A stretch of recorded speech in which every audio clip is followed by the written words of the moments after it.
Aka if you want. Do whatever you want. Don't buy cart. And we're back with the Scuffed Realtor, Nicholas Rochefort. Just finishing up here on the live. Come over and see me on YouTube. It's gonna be a fun one tonight. Bye. All right, done. Guys, how the hell are you doing? How the hell are we doing? We need a little playlist tonight. 7 o'clock. It's 420. It's today 421. 421.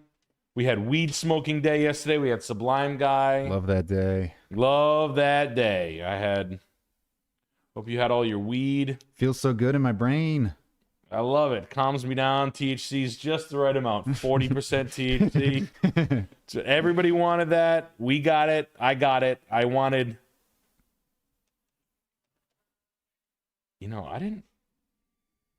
I like thinking people hate me. Yeah, I like being paranoid. I love sheer paranoia of not being able to sleep. Let's go to song radio. We're gonna go to a trauma ray song radio. It has some old Coke on there, some Hum, some Day Aches, Narrowhead, Days, all they're gutting a body of water, all kinds of good stuff.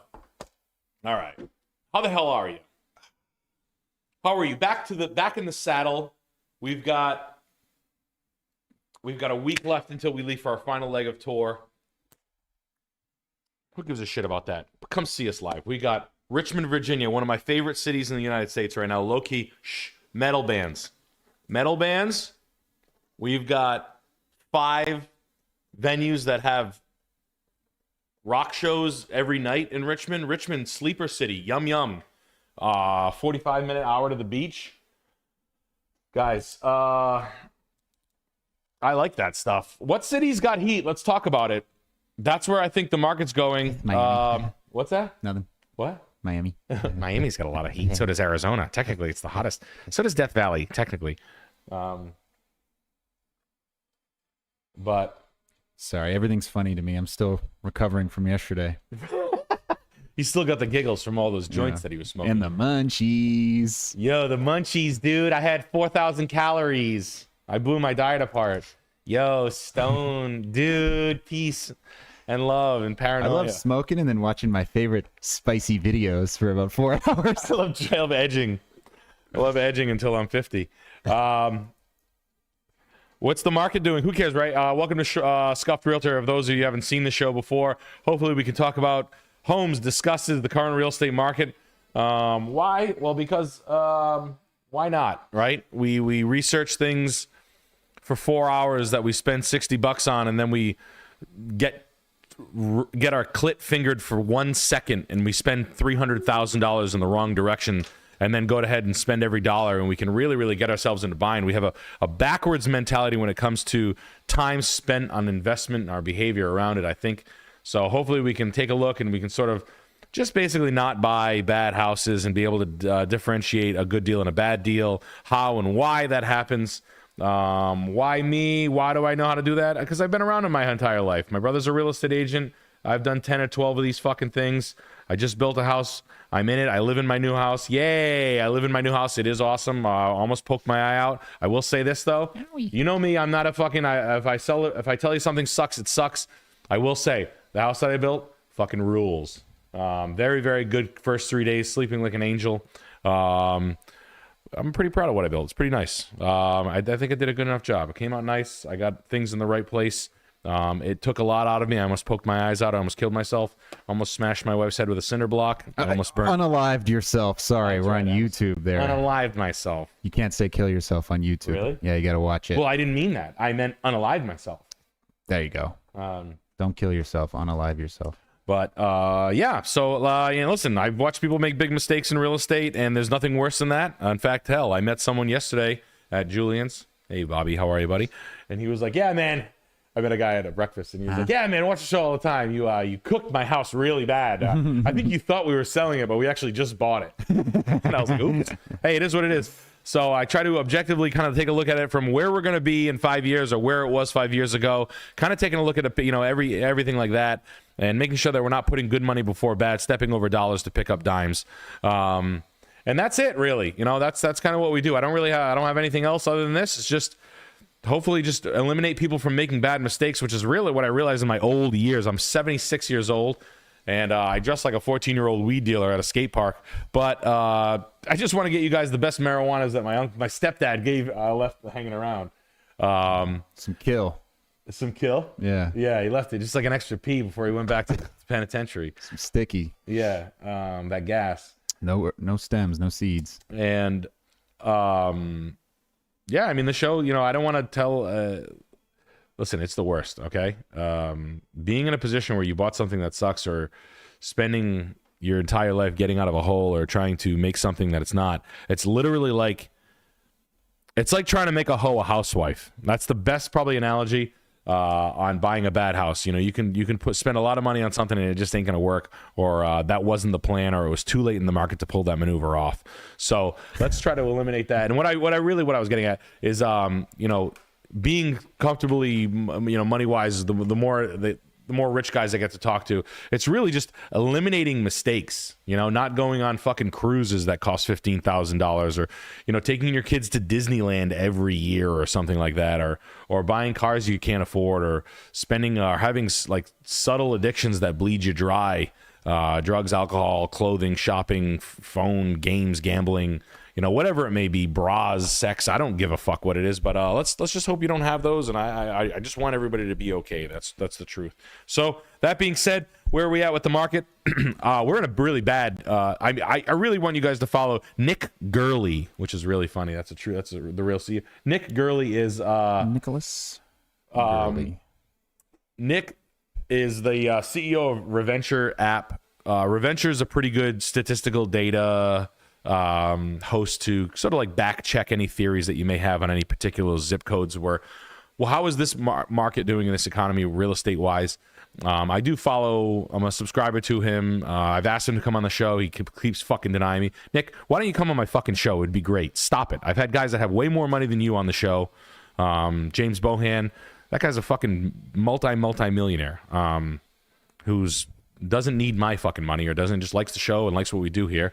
And Joe and all these guys, these builders that have money, come on, man, come out. But basically, the reality is we are in an '08 level price. Just the inventory is low. The prices are starting to recede. This is the ocean walking itself back before the like a tsunami. There will be a dead cat bounce. There will be some basically some artificial stimulation into the market to sort of hype people up and think things are okay. I think that's going to happen in the second half of this term. And I think it's going to get dumped into the next presidency. So I think 16 to 24 months from now, and guys, I really haven't been that far off on shit like that. I've seen it 3 times before. I've been through it with my parents, and then I personally have been through it twice, and I've owned houses in 2 of these markets. So, and trust me, I have a lot of irons in this fire, so it does concern me. But what I am concerned in, and what I think the safe harbor is, in my honest opinion, over the next 16, 24 months, realistically, is places that ain't ever was any shit ever. That's the truth. That's the time to buy is soon. The time really, really, really start to ready your ships. I mean it, guys. I want you to have cash, lots of it, 40,000, 50 grand, 60 grand, because you're going to be buying houses that people will foreclose on. When you buy foreclosed houses, doors are ripped off because of rage fights. Paint is chipped. Copper wiring gone. Yeah, sometimes copper. Yeah, just like, God, I don't give a fuck about this house. Fuck you, Stacy. Like that sort of mentality. It's got to feel good. It is. That sort of shit's going on. So systems are neglected, mechanical systems, windows are broken. No one's taking care of a house they're foreclosing on. Just remember that. Keep that in mind, guys. So, hell, I think my dad might have picked one up by happenstance. People are just some of all things, repossessions are up at the car dealerships. Bank loans are not performing. That's pretty common data you can find out there right now. This data, this month, April 21st, 2026. Car loans are not performing. That's a bad stat. And then repos are coming up. Basically, people aren't paying their fucking bills. People are behind in their bills. They're going 14 days late. Credit card debts are up. That's when the shit starts at the fan. Now, how long does it take to actualize? I think it's 2 years. That's what it's been the past 2 times. How are they going to offload the non-performing loans? Time will tell. BlackRock could come back in, but I don't think I think they tried it. BlackRock, I said this in the beginning of the stream 3 years ago. I said, you guys think that like BlackRock is this like, oh, I'll never be able to house because Larry Fink. Listen, they fuck up too. They offloaded all their real estate about 6 months ago. They came in, they bought some stuff stuck, some stuff unloaded at a loss. These hedge fund guys, they pretend like, houses suck to maintain, manage. You have tenants. Being a landlord fucking blows. It's not a very profitable thing. And that really has nothing to do with you because those are track houses bought by the dozens on spreadsheets. You don't want any of that shit. Hopefully you don't want any of that shit. So what we're trying to do is buy the macabre and buy the special stuff because it's the easiest to sell. It's the desirable piece. It's the antique everybody wants, not the production shit. I got some super chats for you. Hit me. The Volcorp. Hey, Nick, I started at a Mazda dealership and have been training and shadowing for 3 weeks. Tomorrow, I finally get ups. The people here all push 15 to 20 units a month. Any advice? These CX-5s fly off the frickin' shelf. They do. Understand what the best one is, buddy. Congrats. Mazda is probably in the hot seat as far as the best car on the market right now. The car looks good. The CX-50 is a good-looking car. It looks better than the GLC Mercedes. You don't look like an idiot buying one if you're rich or poor. The price point is perfect. The longevity in the car is great. It's like Subaru. It's got like a little bit more than an economy car. The Honda story's sort of cooked. Honda priced themselves, Toyota priced themselves out of the market, bringing too much heat on the rooftop, meaning basically just gouging a little bit at the level. The story kind of got cooked a little bit in the way, like the Toyota story. Like, we get it. The Corolla is great. The Tacoma is great. Sell me one for fucking $25,000, you dickhead.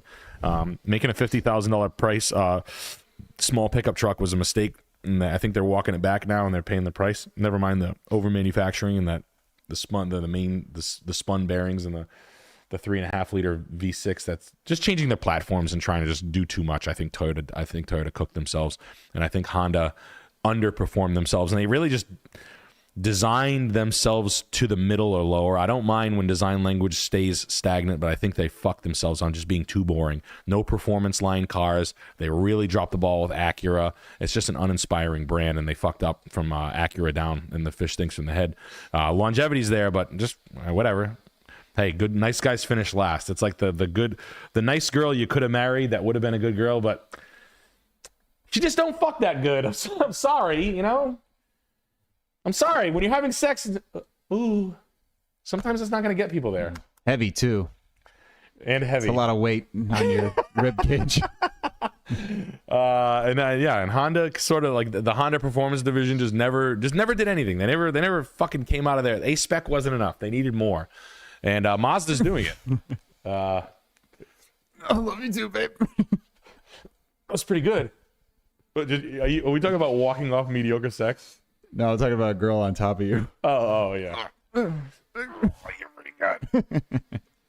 Yeah. I got more super chats for you. Okay, yeah, hit me. Aspartame brain tumor. Sick. There was an early Scuffed Realtor where Nick portrayed a kid on the first day of work who took Vicodin. I know it's my first day at the job, but I took a Vicodin, sir. I'm really sorry. Can I take a nap in the back? I see you guys. I guess I have to remember when you do podcasts, they come in one ear and one out, like just in and out. But that would be. I think it was like a dude who takes 2 Vicodins before he starts his first day, and he's just like, "Oh man." The Mazda kid, like, yo, where did you guys leave the car? It's so hot. Is anybody else hot in here? Fuck. Can I turn the AC on? Hey, what's up? Welcome to Mazda. I'm the new guy.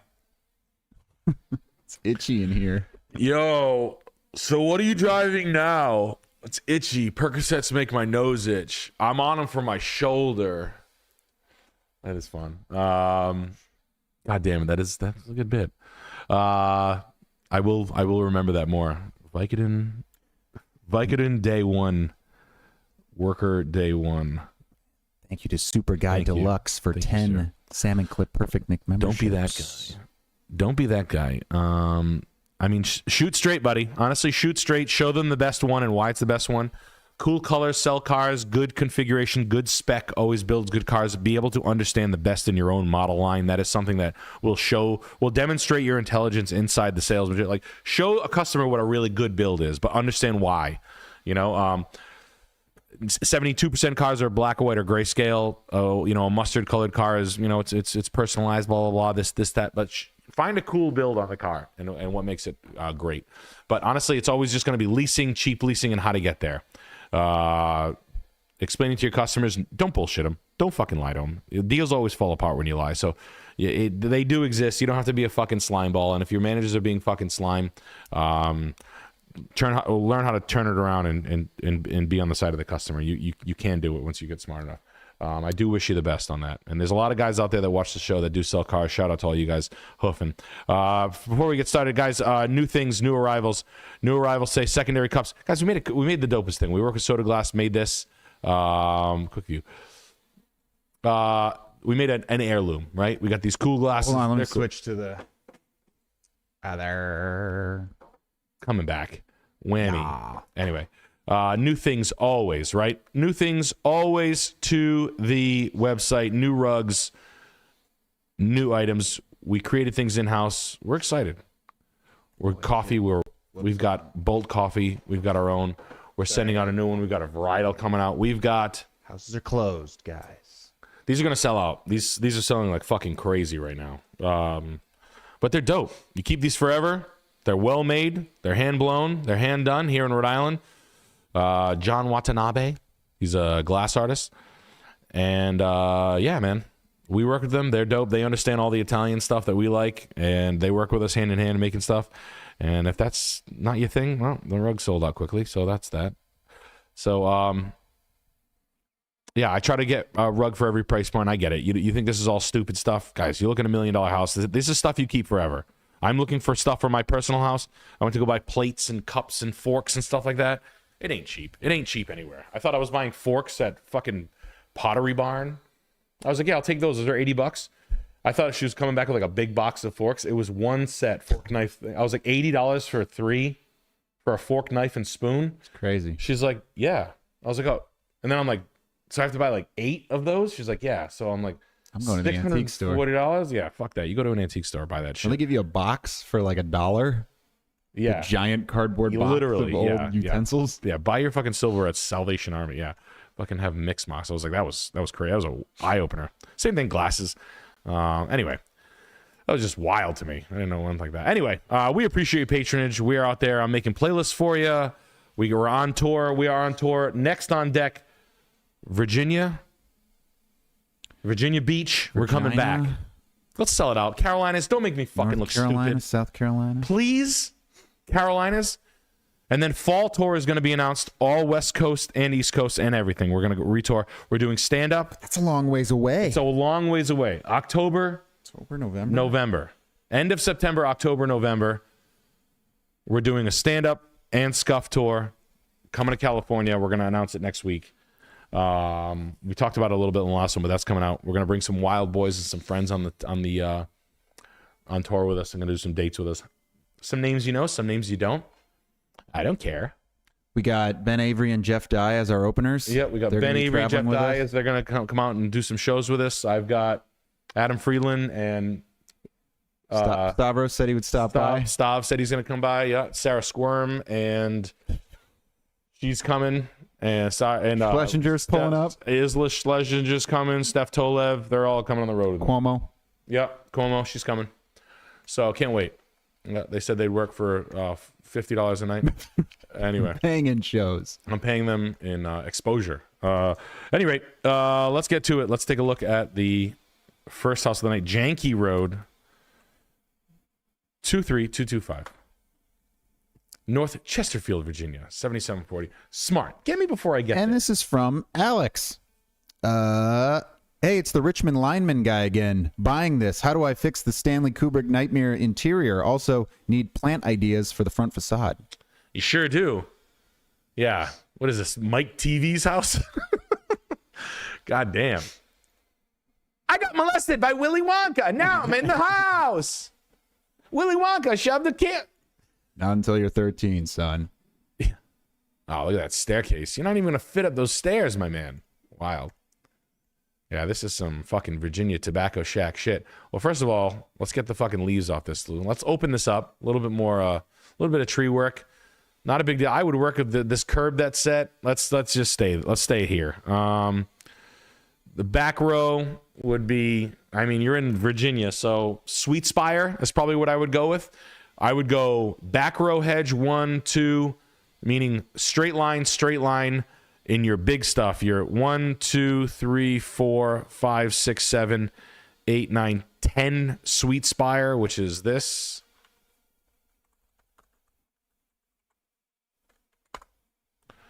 It's got kind of like a shaggy shrub look, but Raggy? yeah, exactly. But it's got like a white flower. That's I think that's a native plant for you guys. I think you can get them in weird colors too, or like weird varietals.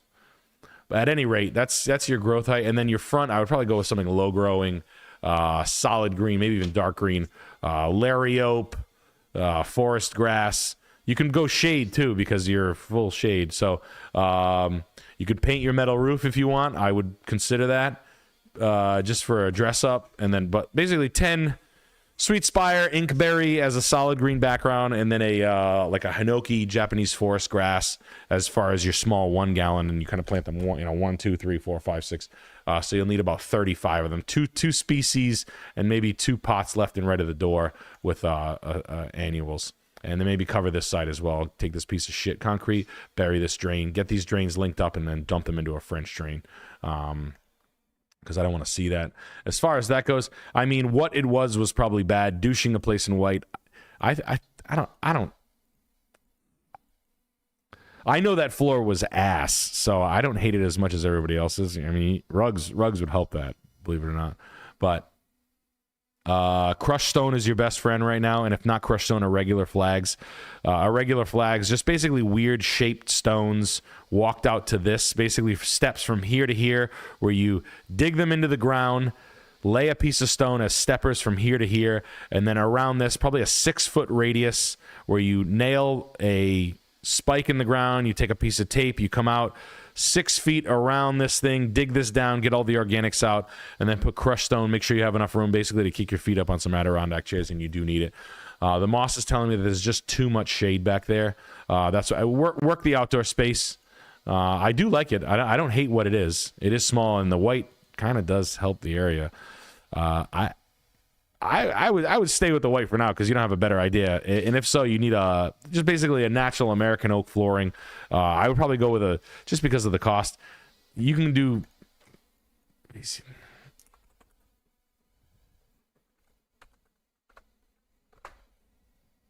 Oops, no.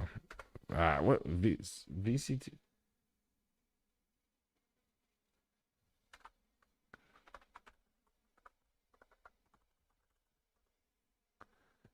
No, I mean, you could do this if you want.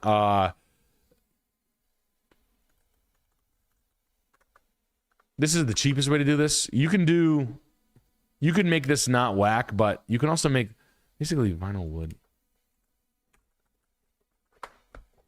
I'm not a big fan of this, but I don't want to see anybody's. This shit is now like 37 cents a foot for a temporary. I mean, meaning this house you could do for $300 as a temporary while you wreck it. And the color is like somewhere in that medium oak, like this shit right here. That's the easiest, fastest. If you wanted easy answers, but I don't suggest doing that. That's kind of like the whack way. If I was doing it the right way, you could do shiplap pine, southern yellow pine for $1 a foot. You could do. I did shiplap 1x8 southern yellow pine on 5 projects. And you can find it at lumber yards. Smooth, sand it on one side, and then you basically just stain it. It does mark up. You can just infinitely resand and stain. It's not a hardwood. It shouldn't be used as flooring, but it's hard enough. But I don't like flooring as that. But if you live in a house that has like under 1,000 square feet, you want to be working the shit out of the outdoor space. Crushed stone is your easiest one, and then stepping stones to crushed stone patios. It's just, I'm trying to save you money. You can use concrete pavers. You can find them on, you can arrange concrete pavers inside a crushed stone bed and give you enough hardscape to where you're not digging in. But it's not that bad overall. I don't hate it. But just make sure your pathways are identified, and that'll be good enough. You know, posts for lighting. But it's a nice house. Congrats, you're buying it. Congrats. I got ton of clay. Hey, Nick and Alex, saw you at the Orlando show and I laughed so much my face hurt at the end. Still some of the best ballet I've ever seen. Thanks again for taking the time to talk and take a pic with me after the show. Hey, no problem. That was fun. We got to do a ballet studio in Orlando, which was actually great. Shout out to blah blah blah dance studio. It was really fun. Yeah. That was fun. I remember, the guy ran a tight ship. That's what was great about it. All his speakers are pretty good. His monitor, his projector. Little homo. Yeah. My name, Marshall. He was a former Cirque du Soleil ballerina. Former, obviously. This guy was like, yeah, 280. Yeah, he's former, obviously. And I was like, wait, you were an exotic dancer? He's like, no, I was a Cirque du Soleil dancer. I just the fuck with him. He was a good guy. He was a sport about it though. At any rate, we had a good time. Orlando, Brookfield, New Hampshire. Some of the most overpriced shit. 435, 2-bedroom, 1-bath, 1,188 square feet. Closed on this. What's the scoop with this one? This is from Ortho Duck saying, bought this a few months ago, VA loan. How does he make it nice? Or a friend bought this. He's clearing the brush behind the home already. Nick, have you been to the Russian Orthodox Icon Museum in Clinton, Massachusetts? No, Russian icons are cool. They're hard to buy. I almost bought a bunch of them. They're expensive though. This arborvitae's got to go.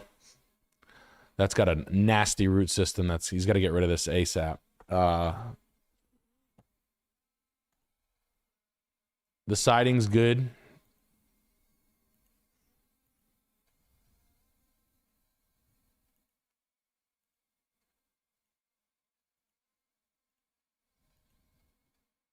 Hand-hammered copper sink. Okay. Interesting. Island. Interesting.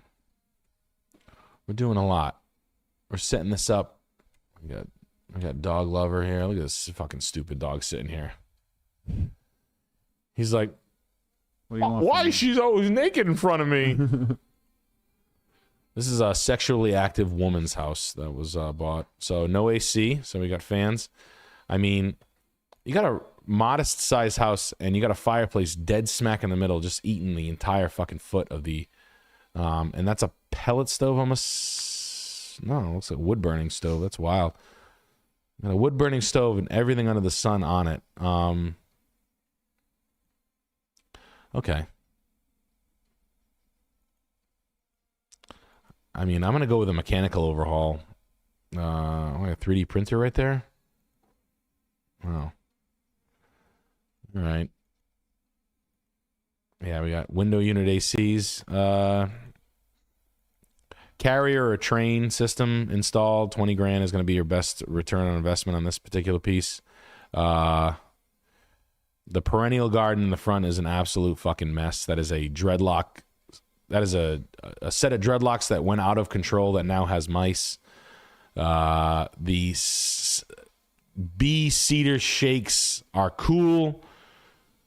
Lattice work underneath the deck for dirty storage. Repeat the same siding and restain the entire house on the garage. Or change it. Widen this. This is not a thing. This is not real. So this footpath to go down to your barrel fires over here is, Jesus fucking Christ. You New Hampshire fucking hicks are just so ballsy with your shit. Like, this is so fucking redneck for $500,000. I don't mind it. It's just like, the house is fine. It's just like the shit that you allow. If like, I would never allow this in a listing photo. My brother would tell you, clean this fucking shit up. Like, get this fucking shit out of here. I mean, the perennials are an absolute fucking mess, and you're telling me there's a gardens abound, I bet. Gardens abound. Like, or a mess, an absolute mess. Two different sides. That's, yeah, gardens a mess. Garden fucking hornets. It looks like you're raising fucking UFC hornets. Pallets in the woods back there. Yeah. Pressure-treated hornet farm. Get the fuck out of here. With 2 window units in the front picture. I mean, it's going to be mechanical. The house inside is, it's finished in, country chic. The cabinets are a little oversized for the house. They're like These were takeouts of the kitchen install was from takeouts from another fancy house is what this is. Just so we're all on the same page. This was, I can just tell, no one in their right mind would. This was, they went to a lumber supply yard and found the best deal on the nicest cabinets they could find. Old appliances, very poor kitchen layout, very poor. I'm not going to say you do a kitchen right now. 2 different floors drives me crazy. Hand scrubbed fucking lumber liquidators ass floor. Hand scraped flooring. You'll never be able to find it, match it ever again. So I try to match this, get a real hardwood guy in here. I'll make this all blend. Probably need some work in the subfloor. This should be an exit to the back. Lattice work underneath the house is what I would do. Perennial gardens are dope if you can keep them organized. You have to kind of like work with what's there. Weed, it's an absolute name. Or you can start over and spend $750 on a bunch of 1-gallon shit at the end of the season at Home Depot and do it all over again. I would do framed lattice work underneath the deck with doors for storage, neatening up pathways. Inside's pretty fine. It's basically just all electrical and mechanical overhauls. This garage is pretty hammered. So new doors. Fence right here, side yard organization. This deck's pretty hammered as well. This should probably be a patio with a step, a granite step. You go 1700s style. Your material here is like granite, like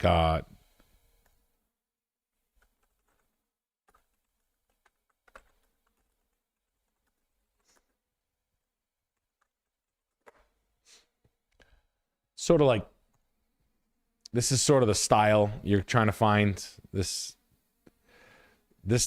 type shit is what you're going for, which is like stepper stones set in with a mini excavator, spilling plants, creeping jenny, Celtic pride juniper, things that spill and grow, growth rate of like 10 feet per plant. This is ice plant. This is this is what you're trying to hit right here. This is what I'd be chasing. That look there, which is like that cottage style colonial, like you're not, that's the yuppie that wants that house, these curbstones, these flat, on the corner. Good luck. It's basically, you just need a really good site work guy who's pretty good with a mini excavator, but irregular flags, which is what this is. If I ever, that's basically that set. And that's it. I mean, that's the look, or that if you want to go a little step up. These are basically $200 to $400 a piece. Sometimes you can find them cheaper. You can find them used. You find like this set, basically just old granite curbstones. But you need to find someone who's nasty. This is not good. This is shit execution on that same idea. Okay. And don't use railroad ties and backfill with stone. That's also ass. That's a 1980s idea that works. This also looks like shit. So, don't do that either. But you'll figure out good. Bad, very bad. Right? Good. Purchase stones. Good execution with non-purchase stones. You have to figure that out. That's for you guys to know that. I used to be a landscaper, so I've seen a lot of bad ideas installed. A lot of had my buddy Gus over type shit. Talking about me and my buddy Brad did this. Have an ass. Talking about some a paver. I found these stones on Facebook Marketplace and I did the best with what I had. Type shit. Type shit. Yeah, you can. I mean, there's rocks and then there's rocks, so you can just say that. But trust me, when you're trying to find rocks, you ain't gonna find like this is the highest end. This is like full on like $500,000 execution on that. The full on where all the stones were purchased and mortar set, stone set, concrete. This is pro university level. So understand the difference. All right, you can talk to Eric Hayden if you need someone. I'm my man. I got some more super chats here. Hell yeah. Nathan Tuckfield. I'm 23, 2 semesters away from finishing my psych undergrad, debt-free but getting cold feet and want to drop out to learn a trade. Have no experience, but something about a simple job to grind every day is appealing. Am I crazy? No, yeah, you're crazy. Don't. You're so close. Don't do that. Okay. You'll make more stress for yourself. Finish and you don't know what you want to do, right? Don't drive your fucking folks nuts. The people who are rooting for you. You don't know that there's people at home bragging about you, you know, about so happy you graduated from college. It gives yourself more outs. Because trust me, I have dreams about me. Literally, I had a dream last night that I was back in the car business. Don't nail. Like, you'd really be nailing yourself without the degree, even though it's a psych degree and you don't like it. That's a whole nother animal. The reality is, man, is you'll at least have outs. And I'm not saying those jobs are cool or great or worthwhile or anything. I'm just saying at least you have them. And you're so close, that's fucking crazy. You know, you got her in the room. And we got Connor. Hey, Nick, me and my wife love seeing you at the Nashville show. We were the ones sitting right behind you guys next to the stage. Thanks for not ripping ass the whole show. Yes, I'm sorry. The best seats in the house. Those are the best seats. I'm sorry. I'm glad you guys got to see a small 47-inch screen from 28 feet from your head. But that Nashville, I love Nashville. I think the crowds in Nashville are awesome. Yeah. Those are some of our best shows. I don't know how the hell Nashville ended up being a fucking great place, but we have a good time. We appreciate you guys. You guys are good to us. Chicago, Nashville, Philly, good country Pittsburgh. people. Yeah, they just turn up. That's wild. That's out of nowhere too. I did not expect that. Tacoma, Washington, another one out of nowhere. But And we got no, I don't. Again, I don't care to the guy. But no, don't quit that, and then figure out what the fuck you want to do. Because some things you think you want to do, and then you get there and you're like, oh, this sucks. This is not cool. I like landscaping because it's stupid, but you work outside and it's kind of like nice, and it's big. The jobs are big, and they require a lot of like. I think you'd like landscaping. Yeah. It's hard. It takes a long time. They have to rake a whole lawn. Like rake an area this size of all dirt, really flat, all day. I like building stuff. Yeah. Hobo jungle It's fun. style. Yeah. Framing's fun. It's to each his own though, but you really, really got to put your foot in a pond a few times. Cause I've done, framing's not bad. I wish I was better. I wish I was good at it. I wish I understood high-end framing. Roofing sucks. I hate roofing. Tile is tedious, and it's not for the impatient. So there's little nuances to every trade, you know. There's electrical work I do with my friend. My buddy's a union electrician, Ryan Krause, and I just work with him, basically being his slut, his little minion, his little pig slave, his little piss mouth, his little toilet, and I go and get him, you know, staples and wire and everything. Head. But it's framing's cool if the job is cool. I know you said framing's not fun. I have friends who are framers. Framing's cool because you get a lot done, and you get a lot done in a day. Who's calling me? Ben best not be calling me. What are you doing? We're working here. Working. I'm listening to some unlicensed. Some I got super chats to read. hit me. George Belanger. Nick, I'm a 33-year-old 9-to-5er, 10 percentile earner for age. Ooh, braggart. Plan to rent indefinitely. I live in Austin, and property taxes are 75% of my rent. Plan on having kids. Should I spend off time on hobbies or making more money / independence? Plan on moving. What do you like, Austin? What do you guys like about Texas and Austin so much? Austin sucks. Yeah, Austin's... I got Tim Butterly's down there. Fucking Shane's down. I got friends down there that I like a lot. You wouldn't go out of your way there if there weren't all the comedy scene there, though. Yeah. If you're not a comedian, I don't get why you're there. Yeah. If you're not, like, because the water life sucks. You're literally swimming down a river filled with rat shit. Yeah. The food it's really expensive. It's hot. The homeless are fucking rude. I don't get it. And it's outlandish. It's just one of those metros that doesn't make sense to me, like Boston. I mean, like San Antonio and the cheap, like Bernie and all these places just seem a little bit better. But whatever. That's. I mean, you make money, you want to do it. Look, I turned my hobby. What am I gonna say? I like antiquing with my wife. I do that all the time. So, and I turned that into. I turned my side hustle into a job, and it's my permanent job. I antique today. I go antiquing every day. I try to find cool shit, and I enjoy it. I'm good at it. But it took years of failing and scratching my teeth all over the ground to figure that out. But I don't know. Means to an end. Having a decent plan for the extra $5,000 is sort of step one. What the fuck are you going to do with it? I like to ask people this question. This is a really good question for a conversation starter for people who are considering that. This is a good question. What would you do if you found $25,000 on the ground? Start there. What would you do if you found 25,000? Grilled cheese restaurant. Pickles, grilled cheese. I don't know. Probably Bitcoin. I don't know. Yeah. Like all right, or 40. Let's go 40 because due to inflation. I love that. I think that's a question. What would you do, chat? What would you honest to God? Don't fuck around. Don't do jokes. What would you do if you found $40,000?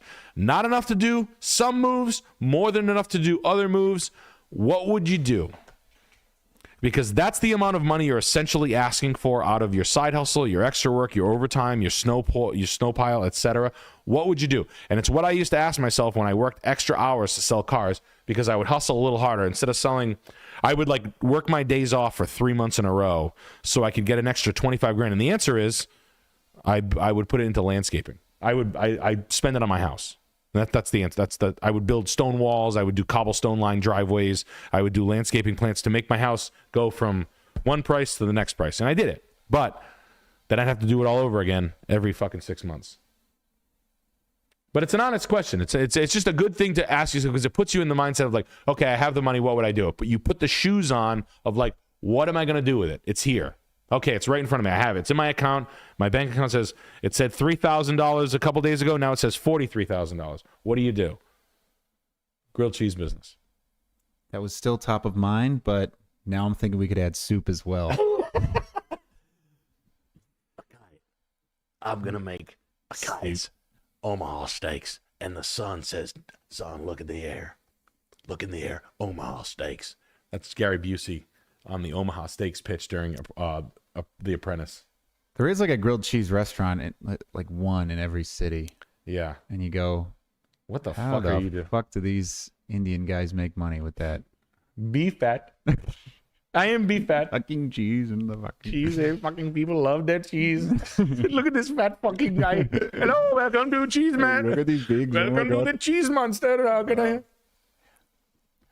Tom Chi. That's called the sandwich the bacon monster.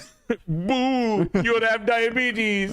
Boo! I'm going to take your foot. Oh man! All right, so Liberty, Missouri, East Franklin, Liberty, Missouri. We got this house for $199, 5-bedroom, 2-bath. From Jafakas was taken. My cousin just bought this place. What should they tackle first? Any obvious issues to look out for? P.S. Alex has quite the distinguished nose. You gotta remind him. The hell is that supposed to mean? What does it mean? And your last name is What are you talking about? awfully Yeah, I to guess. dispel the rumors. All right. For the word prominent. Face forward.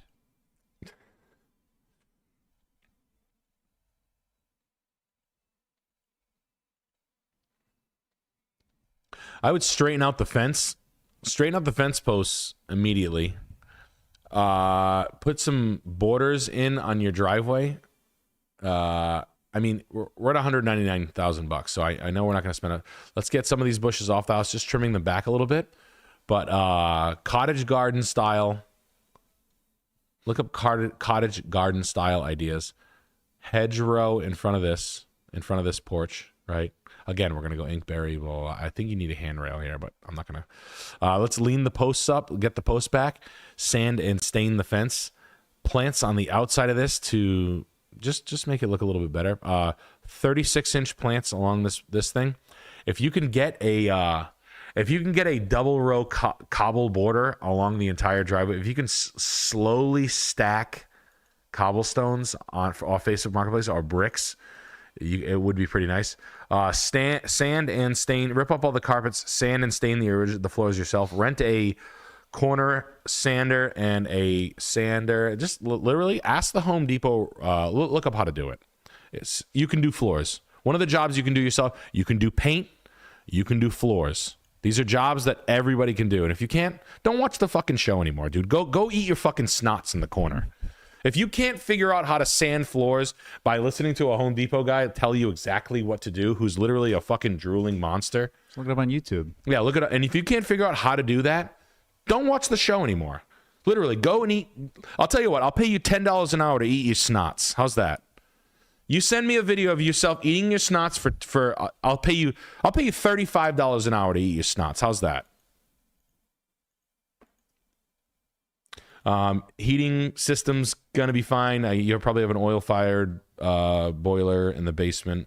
Make sure there's no asbestos. Old electrical. I'd paint the shit out of this place as it sits. I would just douche the entire place in white paint. Sand, trim, replace all the trim, any shitty cabinets, drop those down, putty the holes, spackle the holes, sand and paint everything. Sand, clean, paint, etc. While the rugs are down. Then rip up all the rugs and sand and finish all the floors. That's order of operations. Leaning up posts, scratching and top dressing the turf areas that are there. Any of the turf areas that are going to be difficult to maintain that are sandwiched between concrete and stuff like that, I would rip all that out with a small mini excavator and then fill that with plants that are just no maintenance. I'm talking 3 species total. Inkberry, yew, boxwood, whatever you want. Rhododendron, hydrangea, raised gardens in the back. If you wanted, or patio, exterior patio. It is a nice piece. The detached garage is nice. I'm sure it's in the hood. I'm sure that's what you're going to say. I'm sure Missouri's. Guess what, guys? Everywhere has got a fucking hood, okay? You're looking for craftsman style, so craftsman style X railings. Let me see.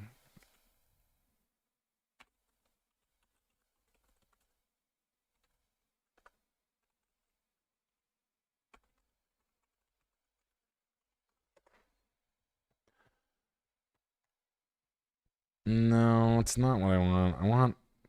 No. That's sort of what I want.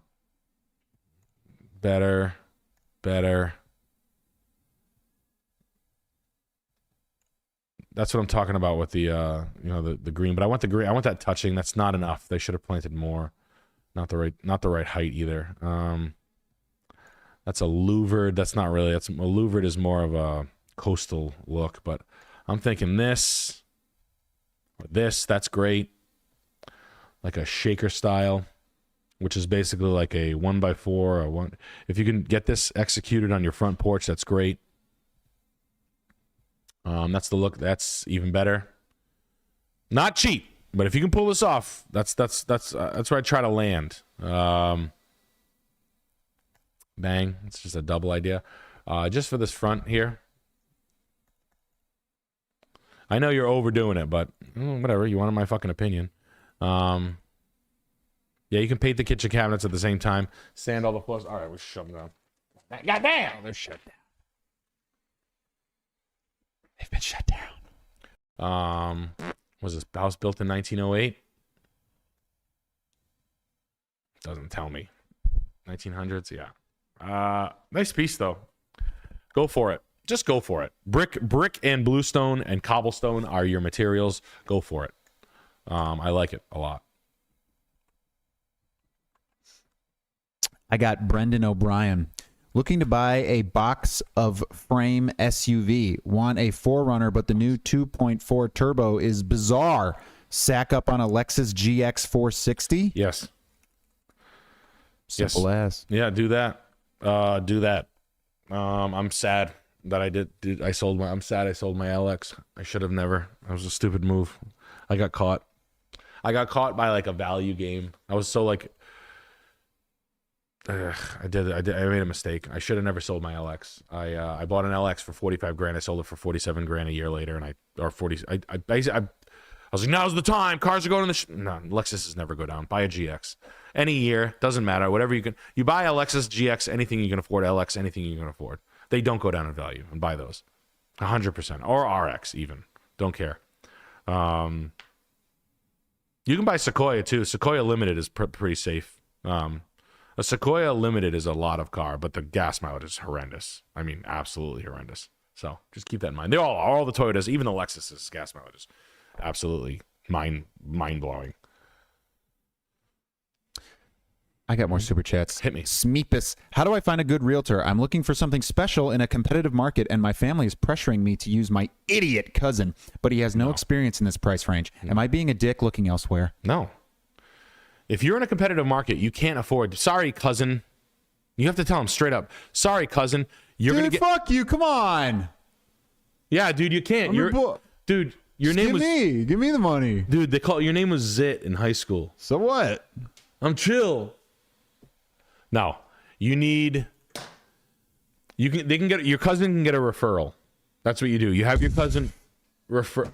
No, you can get a referral. You have to be happy with a referral. That's it, bro. That's $1,000. Fuck you, bro. You're No. not invited to Christmas. Good. I don't. Your Christmas? Your fucking 30 rack of beer on your kitchen table. The party that we had.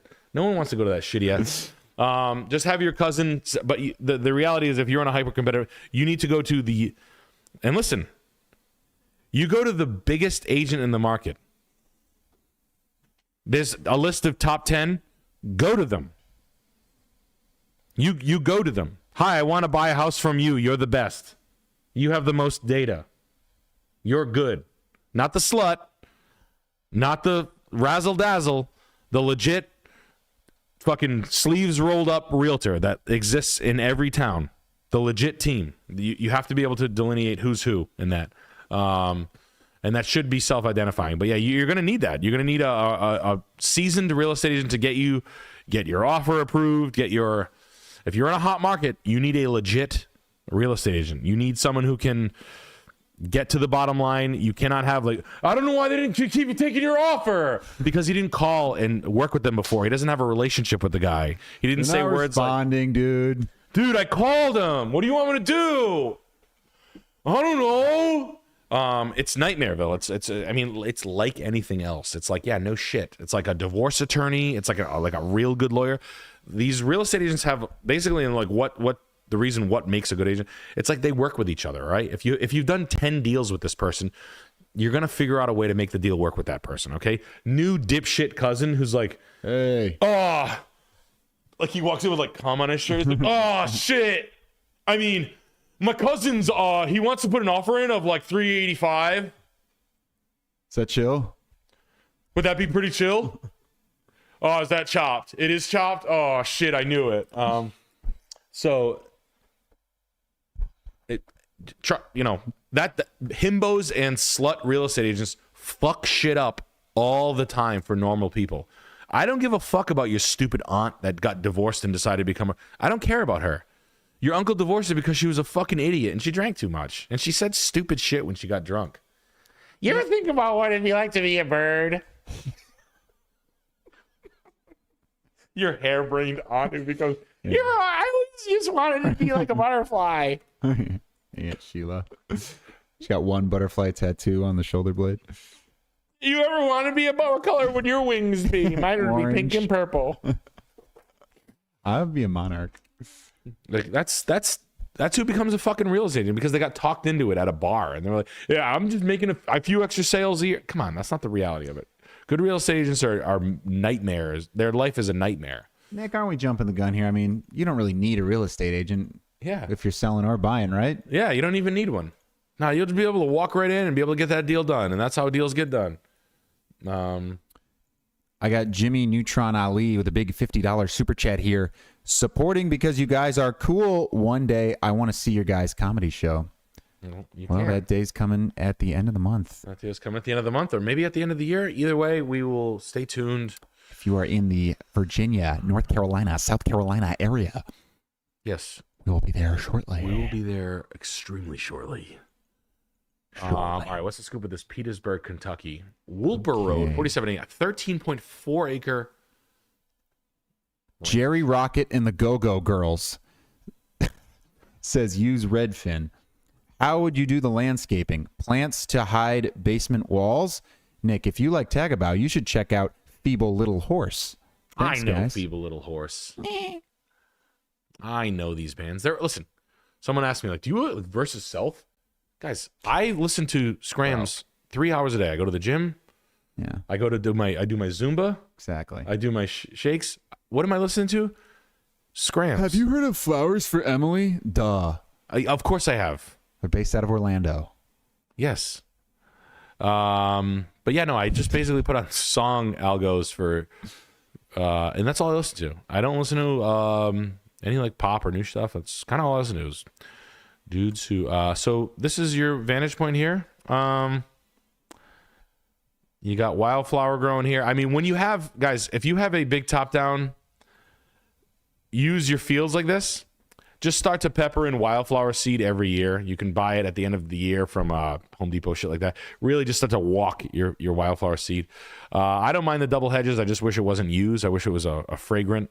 I like viburnum. You can get fragrant shrubs. You can look that up. If you, outside your bedroom window, the idea is lists.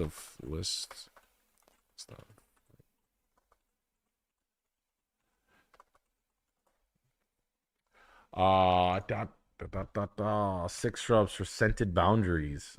Beautiful scented boundary. Orange blossom. You can use, I mean, obviously, mock orange, viburnum, lilac, sweet shrub, potsporum, and abelia. But these are basically, you can plant these along, like the idea is you plant these outside your bedroom window, you wake up to a scented shrub wafting through your bedroom every day. That's the cunty, high-end Martha Stewart way of considering what's going on outside that window. Same thing goes for trees and whatnot. But when you have a lot of area like this, when you have a big area, you don't want to be maintaining all of this with, like, you want your turf areas to be green and you want the other areas to be cool looking. So I would go with upright trees that don't encroach onto the driveways on the opposing sides of the driveway. So 1, 2, 3, 4, 5, 6, 7, 8. I literally am doing this currently on my own property. What? You look up tree canopy shape in your zone. What do you like? Like, just so you know, you got columnar. You've got, watch, I'll show you. Tree canopy shapes. Bang. This type shape right here. You got columnar, pyramidal, shrubby, umbrella, weeping, oval, right? Broad, round. Spreading. In the middle of the fields, you're going to use something spreading and ornamental or specimen or weeping or something like that, or open. Right, you got lots of stuff. Kuza dogwoods. You've got dogwood varieties. You've got stewardia, things that are the most expensive tree you can get. Stewardia is a bark show, so like that's the big one around here. But this type shit right here, it's got like this type of shit. And then it's got the undergrowth story.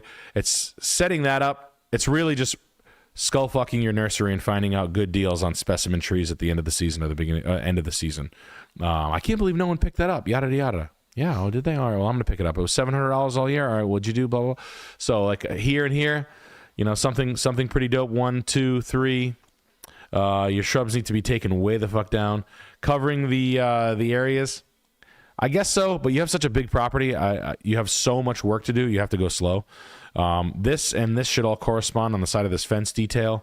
Maybe a tree behind it, but you have a lot of areas. So I would just be peppering in wildflower seed, fertilizing the area, you know, iron, making sure that the turf areas are green and the rest of it is wildflower. So, and it can work like that where you can get the turf right up to the wildflower. I have it at my own house. I will show you that on the house we're currently at. I have this kind of like look where it's maintained and then wildflower, and then inside your field you can throw bulbs, you can do some cool shit, bird houses and whatnot to propagate.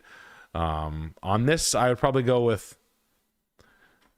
something like shaggy and spreading. What I'd want out of a plant, what I would tell the nursery is this tree proximity sucks, just a heads up. It's kind of unfortunate, but the reality is you can walk this bed out past it. But I'd want something 36 inches that grows fat and wide. I don't know what would grow, dootsy, something. I don't know. I would have to go to the nursery and ask that question, but that's the question I would ask. Something that gives me 48 inches inside the shrub. Boom, boom, boom, space, rock. Boom, boom, boom, space, rock. Boom, boom, same thing all the way down in the end. And I'm a big single species type of guy. Like, don't be mixing in 10 different things. Like, different plant. That's what retards do. Stop doing that. That's fucking idiot contractors doing stupid shit. You also need a walkway to the front house. So you got some work to do. Again, smaller shrub over here. Something slower growing that complements this. So this is a 50% version of this. And what are the two plants you'd choose? You'd lay them right next to each other. So leaf and flower variety. Don't do high contrast colors. Don't be doing like white and then orange and shit over here. That's what, again, idiots do. You're not painting a Harley tank. You're trying to landscape. sea of green theory and things like that. Look up that. It's just basically green everywhere. It looks good, but. I got more super chats for you. Jay Rodiger. Hey, Nick and Alex, my wife and I just bought our first house in Worcester. Any recommendations for restaurants, bars, etc.? Skip Boston and do a stand-up show in Worcester next tour. I wish. I know. Where's he going? We go to Worcester? Is that the? He just moved to Worcester. Yeah, Dead Horse Hill. Dead Horse Hill is a fucking fantastic restaurant. I mean, fantastic. Go in there, tell them I sent you. But food's out of control. Stella and Clark, I need your help here. What's the fucking shit? They're friends of mine that live in Worcester. Go to Sturbridge and go to the Cedar Street Grill. Go there. Cedar Street Grill, Sturbridge, fantastic. Off the beaten path. You'd never even know it's there. Worcester's a weird one because it's got a lot of shit. What is the dope one in Worcester? I like Dead Horse Hill, and I go there every time I go to Worcester. It's really great. Good wine program, good food, just basic New American fucking James Beard Award type shit. And I think there's a decent. I don't give a fuck about pizza, man. It's fucking pizza. Who gives a shit? It's fucking goy slop.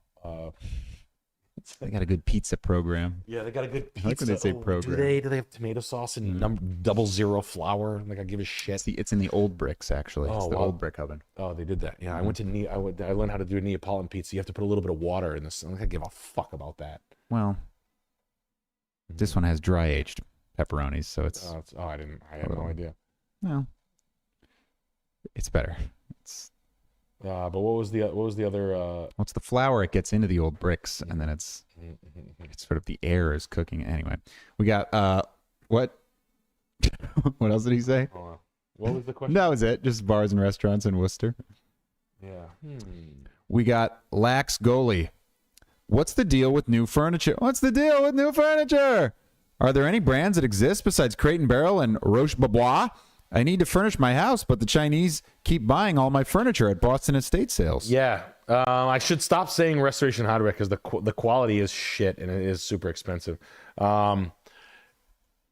Casina, you have Casina, you have B&B Italia, you have like heirloom level, you have Hendrodon,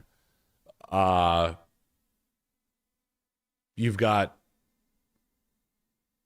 God, what the fuck else am I looking at? Hendrodon, you've got, I mean, these are like quality American furniture makers.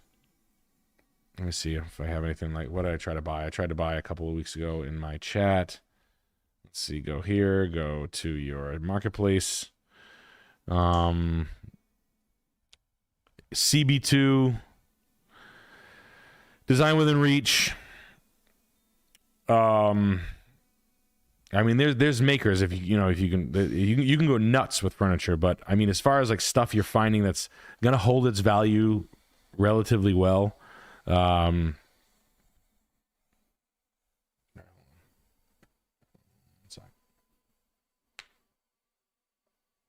up. You could find a local woodworker. It's not a crazy thing to say. Let me see if there's anything like dope I'm finding. But realistically, if you want to know the names, of the brands, let's do it this way. Let's just do it this way. Let's go. Like nightstands are fucking impossible. Bang. Cherish. Bang. Let's go. You know.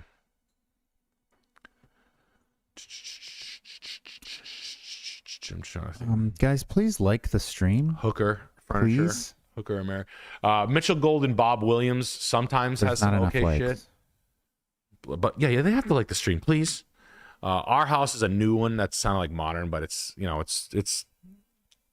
basically foreign made shit that's decent style. But the lines are going to be right and the size won't be off. Drexel Furniture's. I wish I had I'm a little rusty because I haven't been buying furniture. I used to buy it all the time. Drexel Furniture. Obviously, all the Danish names are going to be good, but they're going to be always over. It's pretty commonly overpriced. $2,500 for nightstands is out of control. That is so crazy. And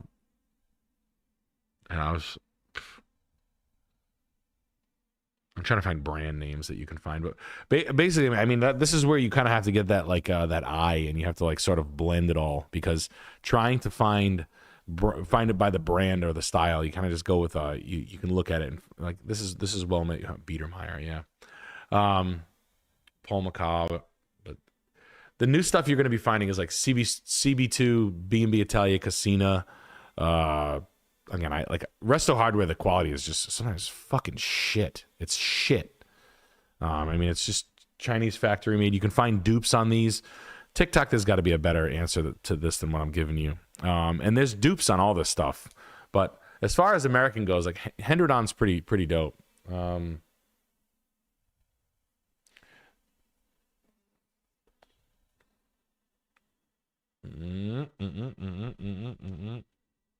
But it's really, honestly, what it always gets down to is just basically a blending of styles and learning how to do it well without looking like shit. But good furniture always sells. You know what I mean? Like good quality made things hold value really well, like Rolex level well. It's crazy to me.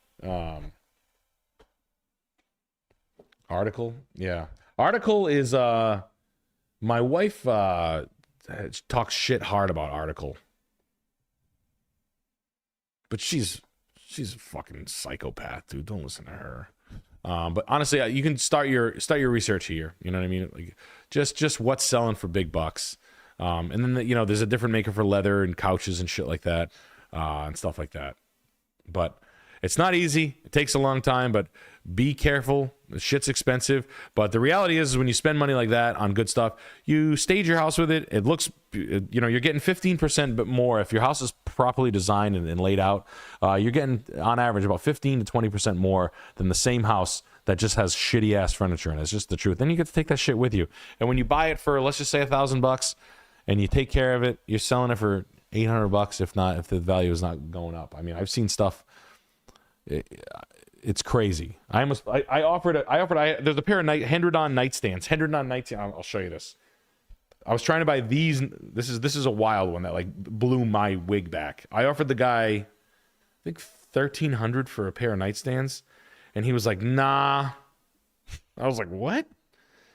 I couldn't even believe I offered $1,300. I wasn't even excited about it, and he was like, "Nah, I'm not doing that. These are better than that.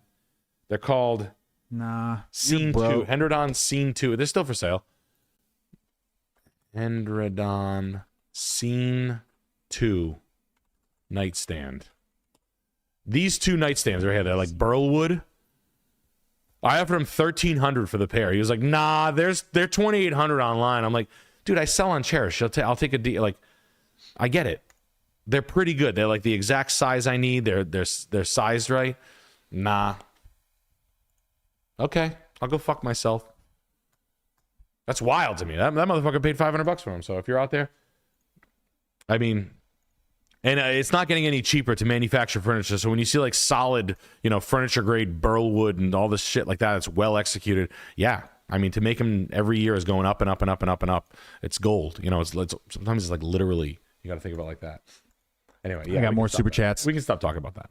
Challenge Brigade, Nick and Alex, it's your boy Christy from Pittsburgh, trying to cold get extended fam to Richmond show. My old yet agile mom getting a new car. Is the move RAV4, Honda HR-V, Mazda you liked earlier, or Hyundai Kona / Tucson? Love you guys.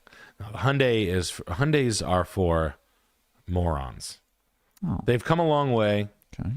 No one wants a used Hyundai. That's why. I like the Mazda product is the best looking car. I think the CX, is it the CX-30, the CX-50 are the best. They're pretty nice, man. The value retention's really good. I think your money's safe there. Build her a cool one. And then the RAV is $41,000. So a used RAV hybrid. I'd rather see a certified pre-owned Lexus NX or UX over a RAV every time, 10 times out of 10. You get way more car for the money, and people don't realize that because they think it's a Lexus. And, so that's it. And then that's it. Hopefully we see you, man. Appreciate it. And I got Isaac Whelan with the big $50 here. I found this stream this week. Loving it, especially how straight and tough it is. Anywhere good to buy in the D.C., Virginia area? Or should I just charge the White House with a revolutionary musket? Yeah, that would look cool. Put a powdered wig on and do that. Go to the UFC. Get tickets to the UFC fight. I don't know what stream he's been watching. Straight and tough. This is a very straight. This is a gay stream. This is this is a stream where you learn how to French kiss a man. You UFC fighters, guys, there's other. You can go watch The Fighter and the Kid. You can go watch the Joe Rogan show. This is not what we do here. What we do here is flower bouquets. You can learn everything about the UFC in literally an afternoon. Like, those guys are pussies. Yeah, I can knock their teeth out. I can put. I'll put John Jones in an armbar. I'll probably break his hands. Why are they training so much all the time? Just be good at fighting. Yeah, just learn how to like duck and then overhand right. Bro. This is where you want to be really tough. You get a couple beers in me, I'll right in your eye socket. I'll do whatever Brian Callen says he's going to do to people. And if you want to watch that stuff, guys, give me a break. I'll put my toupee on. Guys, I also have a question. Which toupee should I get? I was thinking the Chucky doll toupee.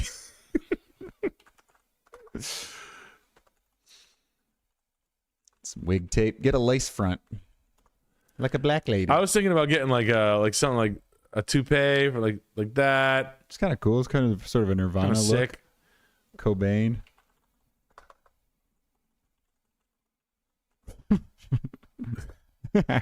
Oh yeah.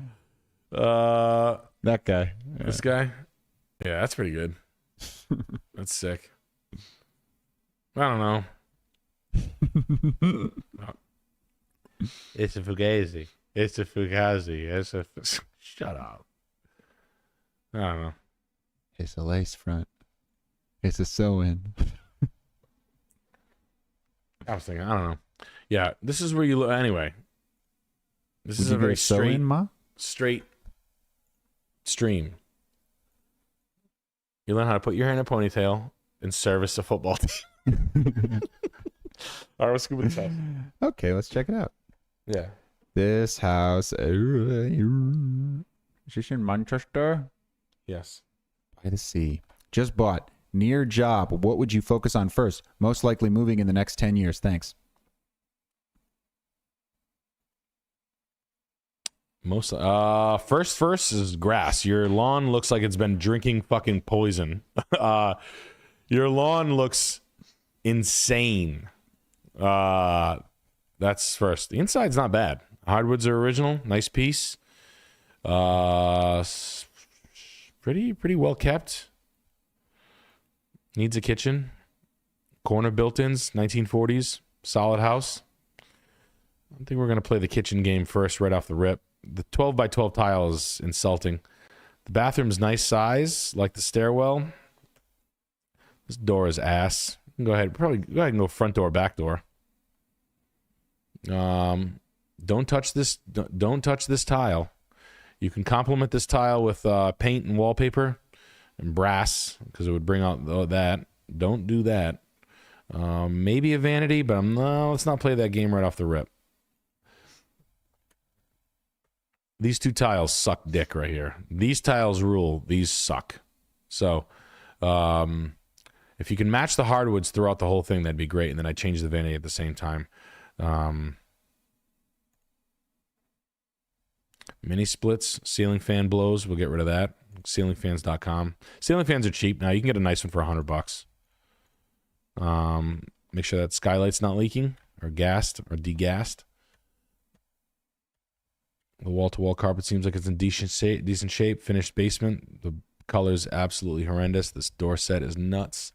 I don't know what the fuck they were thinking with the ceiling, but I'd probably just color key everything. So when you repaint this, go ahead and paint the ceiling, because the two colored woods and the different colored paint is fucking diabolical. Why don't we go ahead and just douche this white and just work with what we got?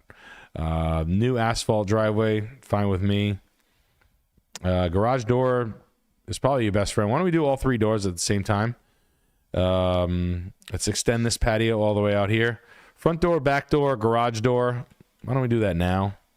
Patio's undersized. All right, we only have, that's a weird spot. You don't want that.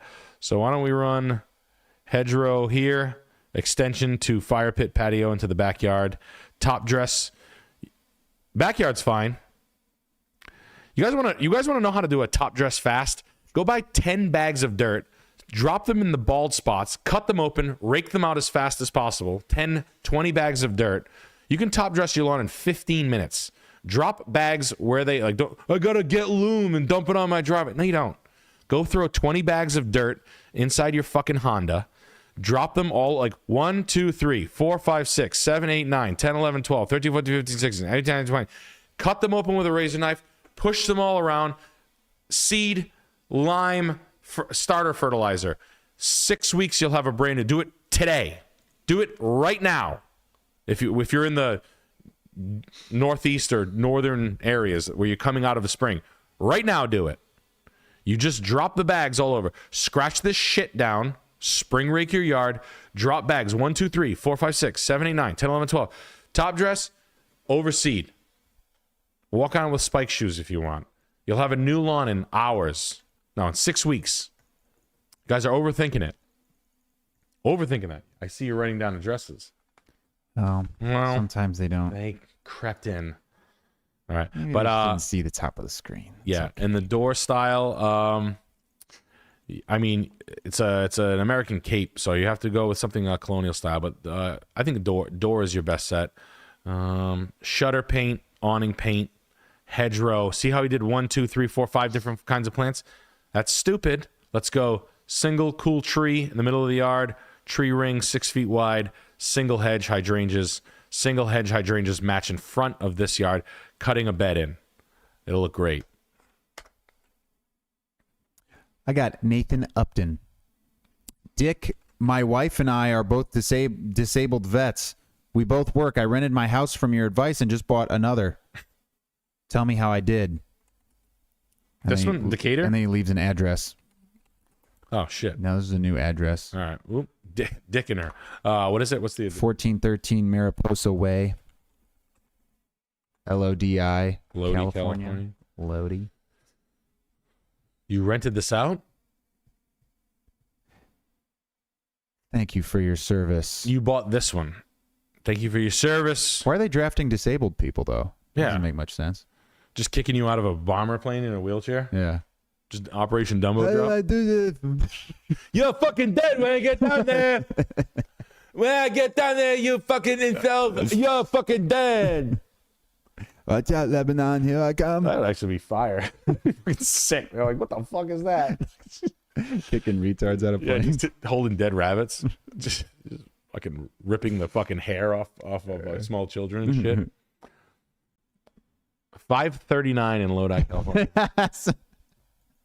Someone said, thank you, bus driver.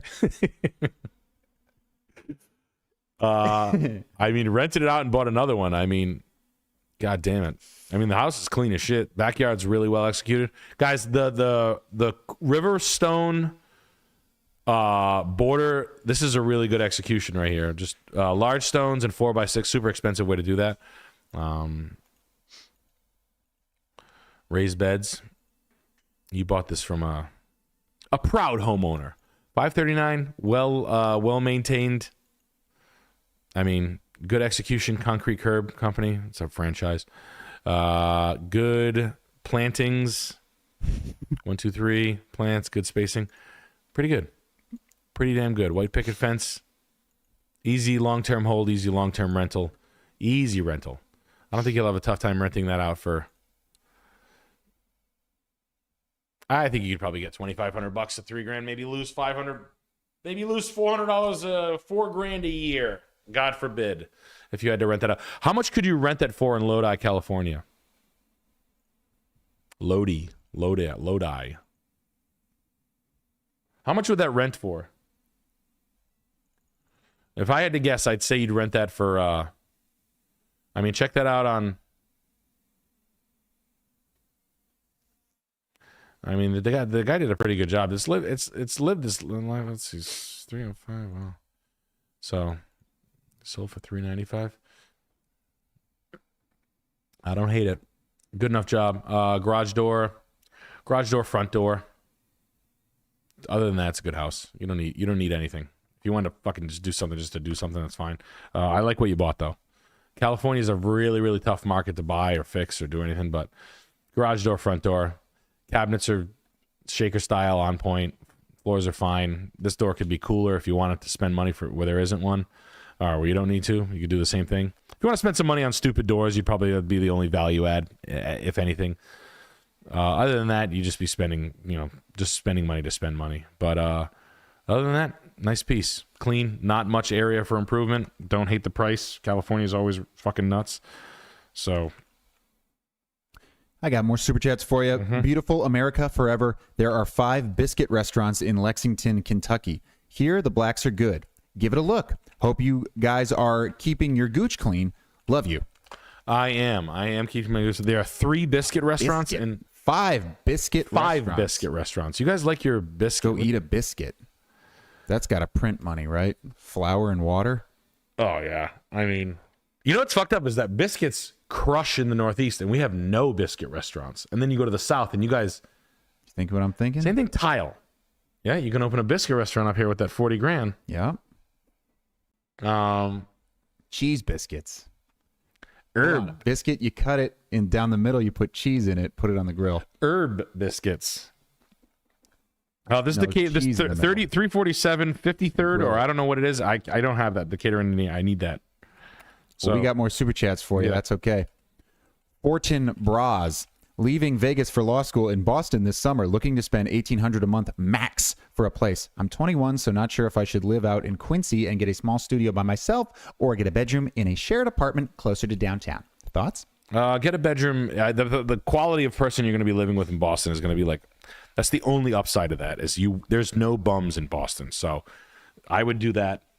Your commute will be absolute hell. Boston traffic is the worst in the country. Do that. I would 100% rather do that because the person you're going to be living in is A, rich, and B, Chinese. Yeah, and Chinese. Enjoy your new Chinese girlfriend, my sir. It'll be very cool. My good sir. 你好吗？好是我是你。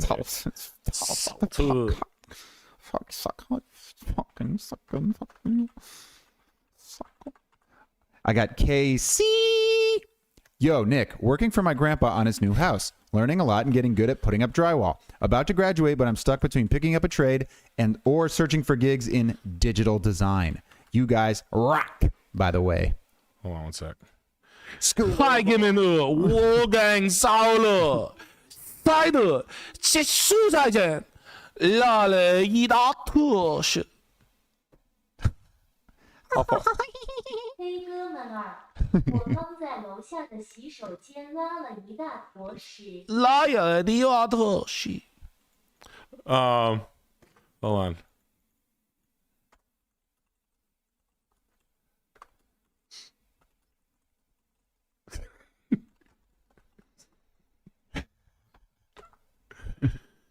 Hi, 我的房子一样的巧克力，您饭点记得给我吗？嘿，我的房租已经寄出去了，能分点吃的给我吗？ All right, got it.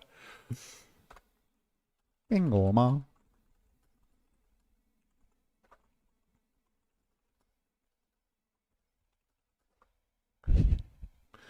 我凭着那颗身上买了屋子，你能帮我修一下吗？我平角内裤上沾满了污渍，你能帮我洗一下吗？ All right.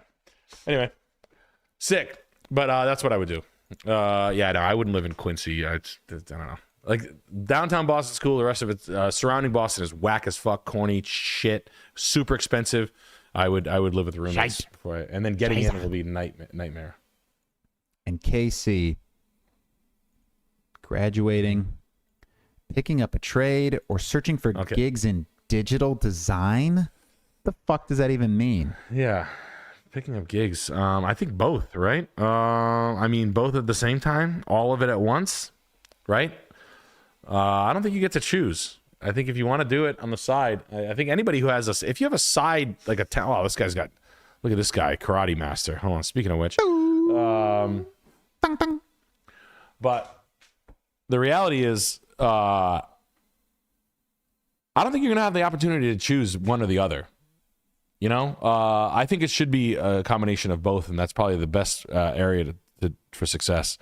Yeah, why can't you do You know, both? I mean, obviously pursue both, but digital design, I don't know specifically. Are you talking about?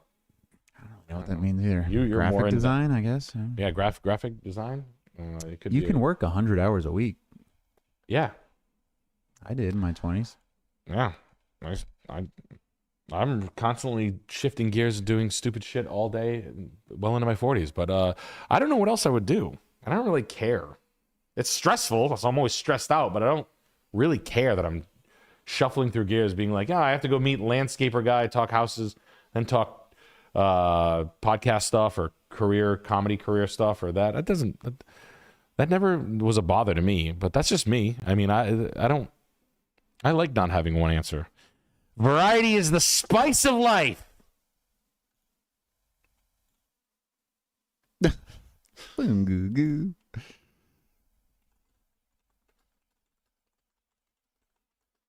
Wow. I'm not even What in the gonna, world? I'm not even gonna fucking get out of here with that. What about Maori? I was, you know what? That's so weird. That's the Maori. That's the one I got. Where is it? This. Maori. Ke tomomo te mea kakara o te ora. What? AI to, Variety is the spice. Oh, no. They I don't don't have even it. know how to pronounce that Wow, shit. they're like this. Nah, we're not playing that game. Made up language. Right. Puka shell Wow. language. Różnorodność jest przyprawą życia. No, that's why the Polish will continue to be called the stupidest. That's wild. Speak English. La variety es spisa do vivo. Yeah, wow, that's nuts. All right, hell yeah. Anyway, we've got Karate Man in the house over here. We've got, Okay, let's check in. it takes patience to be a ninja, to be a black belt such as mine. Let's chop into this place here. Danielson, moisture inside my greenhouse. The pagoda style. And this is in Tolland. Holland, Connecticut. Wow. Holland, okay. So this is from Josh B. Hey Nick, just got my offer accepted on this house. Anything to watch out for or needs immediate attention? Ignore the mall ninja shit in the basement. Yeah, this is totally Mall Ninja House. Where this moisture here, quarry tile's cool. These leak just over time, just a heads up. But this is fucking kooky. This is extremely kooky. The addition's a little house that Jack built. Don't like that. The addition's a little like, I do what I fucking want. Dining room, fireplace. This is all poorly Get this furniture out of here. Let's get back to basics over here. Call Iron Penguin for railings. Iron Penguin is a guys that they did this custom welders that are iron workers that welded me a handrail for my new house. I drew it out with them. They asked me the right questions. They were in and out in a week. They were awesome. But welders welding me fucking handrails that came out dope. I'll show you pictures when I'm done. But that's what this needs. This house needs handrails. The lighting is absolute ass. The cabinets are from the mid-90s. They're looking tired, but good enough for now. Just too many materials and colors. Look at this driftwood ass furniture. Looks fucking straight up Mall Ninja. That's Mall Ninja's perfect. I like the amount of furniture you stuffed into these little decks here and there. Absolutely crazy. Oversized furniture. It's tough to imagine what this house looks like without this overstuffed fucking yard sale furniture all over this goddamn thing. I mean, this is crazy. That's a nice. This is $5,000 though. $6,000. That's good. It's one of those ones where you really have to learn how to complement wood with paint because it needs a shitload of it. Crushed stone and fire pit added 2 hours before the house went for sale. Just a heads up. No, Johnny Pretzels gifting 5 Salmon Club Perfect Nick memberships. Yo, thank you, sir. Mr. You have to be Pretzels. here. Johnny Pretzels is here, taking care of everything for everyone. Mr. Red Pretzels. mulch, we're gonna get rid of that immediately. Look at the oversized deck with the stairs. I actually like that. Metal roof is good. Exterior is good. The mulch has got to go. That's got to be full of plants.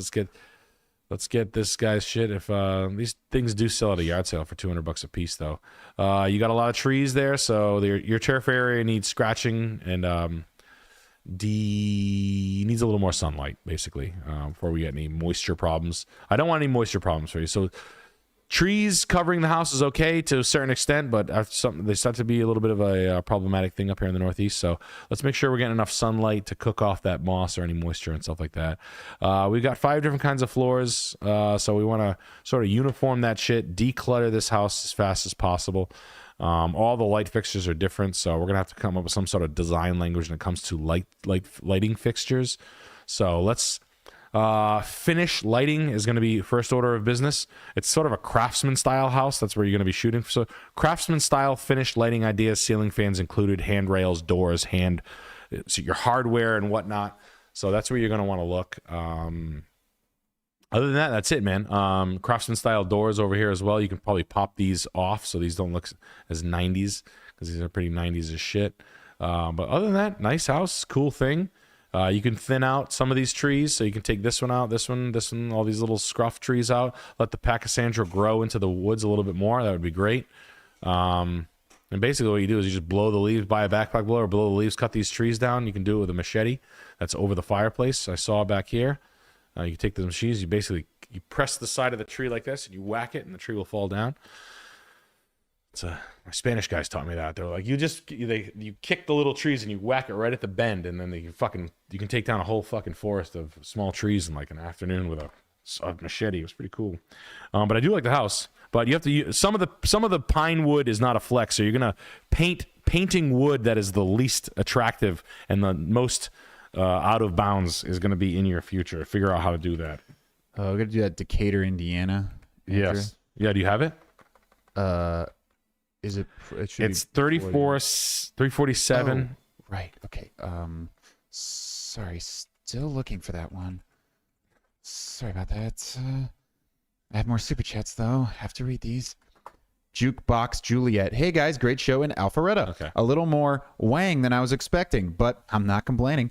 Bought in 2018 near downtown there, and yes, it was built by a drunk Floridian in the 80s. In Alpharetta. In Alpharetta. Now the nicest place in the world. Alpharetta's fucking slamming. But, hey, your whole city is built by a gay man with a bow tie. In Alpharetta. That's for sure. I mean, that place is punctuated. Where do we eat? That place downtown? Restaurant. Yeah, bro. That place is wild. I got more super chats. Guys, we need more likes. 600, please. Not enough. Don't make me beg. Cover me in piss. I'm homeless. YouTube says, now you're going to beg for me. They just sent me a text. Can you beg? And I will. Beg Goyim. Beg, Goy. And I will. Please, I can't go on. 640 likes. I need 1,000 likes. 400. Just hit the little button, for Christ's sakes. Don't make the Goyim beg. A little tiny little button. Please. Please. I'm a fucking loser. Please. I'm a nobody and nothing. I'm nothing without you. You're everything to me. Please. I'll show you my anus, please. Father. I've got no integrity. I'm a piece of shit. Spicy content. Come on, I'll be OnlyFans for you. You can fill my whole gullet with piss. All right, that's good. Cool. I got League 2 Just getting serious. more. Both 06 Tundra and Suburban are gems. Walk us through how you'd buy one in mint condition. Oof. One and the distance you're willing to go to pick one up. Yeah, I'd probably buy one in the South while on tour. Odd color, some fucking weird sky blue color. Tires, Michelin tires on a 2500 Suburban. Same thing goes for the Toyota. Just an odd color, well kept. I know that the brake job is, the rotted brake lines on a Sequoia is like a $2,000 job. And the maintenance that I would do, so I'd probably just pay up for it. I'd pay 10,000 ish for a nice version of one, or a cheap one is $5,000 or $6,000. I would try to find one for 8,500 to 12,000, and I would buy the best one that's in the best shape with the least ripped seats and the most extras, or something that I would actually have of value, trailer hitch, etc. Or maybe not, or I don't know.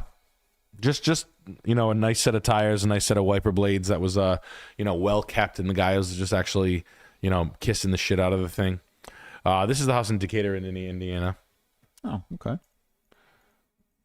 Guy just gave up on some of these projects. 139.9 in Decatur, Indiana. Shit. Drew floors. S. First time home buyer. Is this a money sink and I'll ruin my life, or should I run and buy?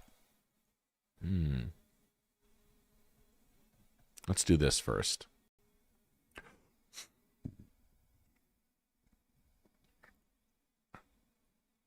They're hawked. Okay. So they're okay. Wow. Boom, boom, ba boom, boom, ba boom, boom, ba boom, boom. 130. So they have to sell this house for 139.9 because they bought this for 120. After the real estate agents are paid, they're trying to walk away with something. That's what's going on here. They bought this place and they tried to rehab it and make it more, and then they got a divorce. Your neighbor right here is doing all the right things. This guy is spending all the money. You should have this guy do your landscaping. He clearly did this. This is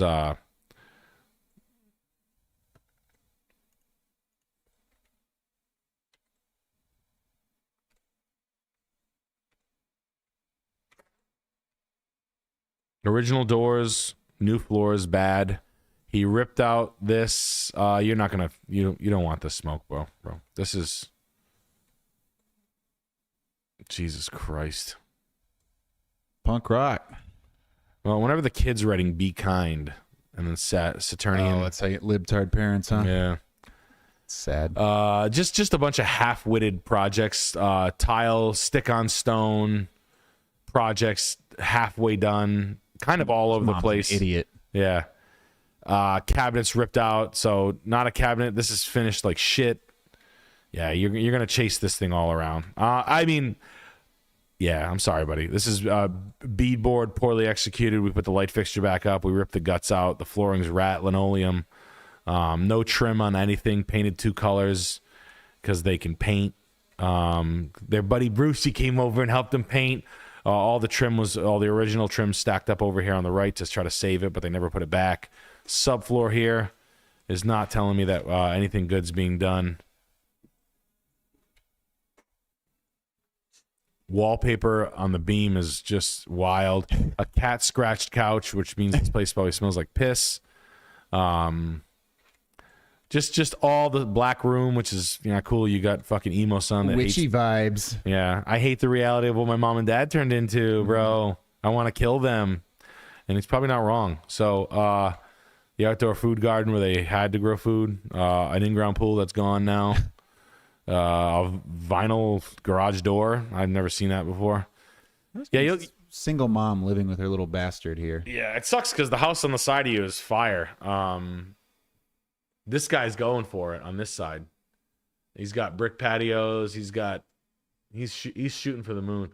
I think this neighborhood is cool. I think this house sucks. You need all of it. The garage door is fucked. The garage is a push down. Landscaping's tough and tired. I mean, just lattice work, just poorly executed ideas on literally every aspect of the house. These houses statistically are fine. These 20s, 1917, but block foundation,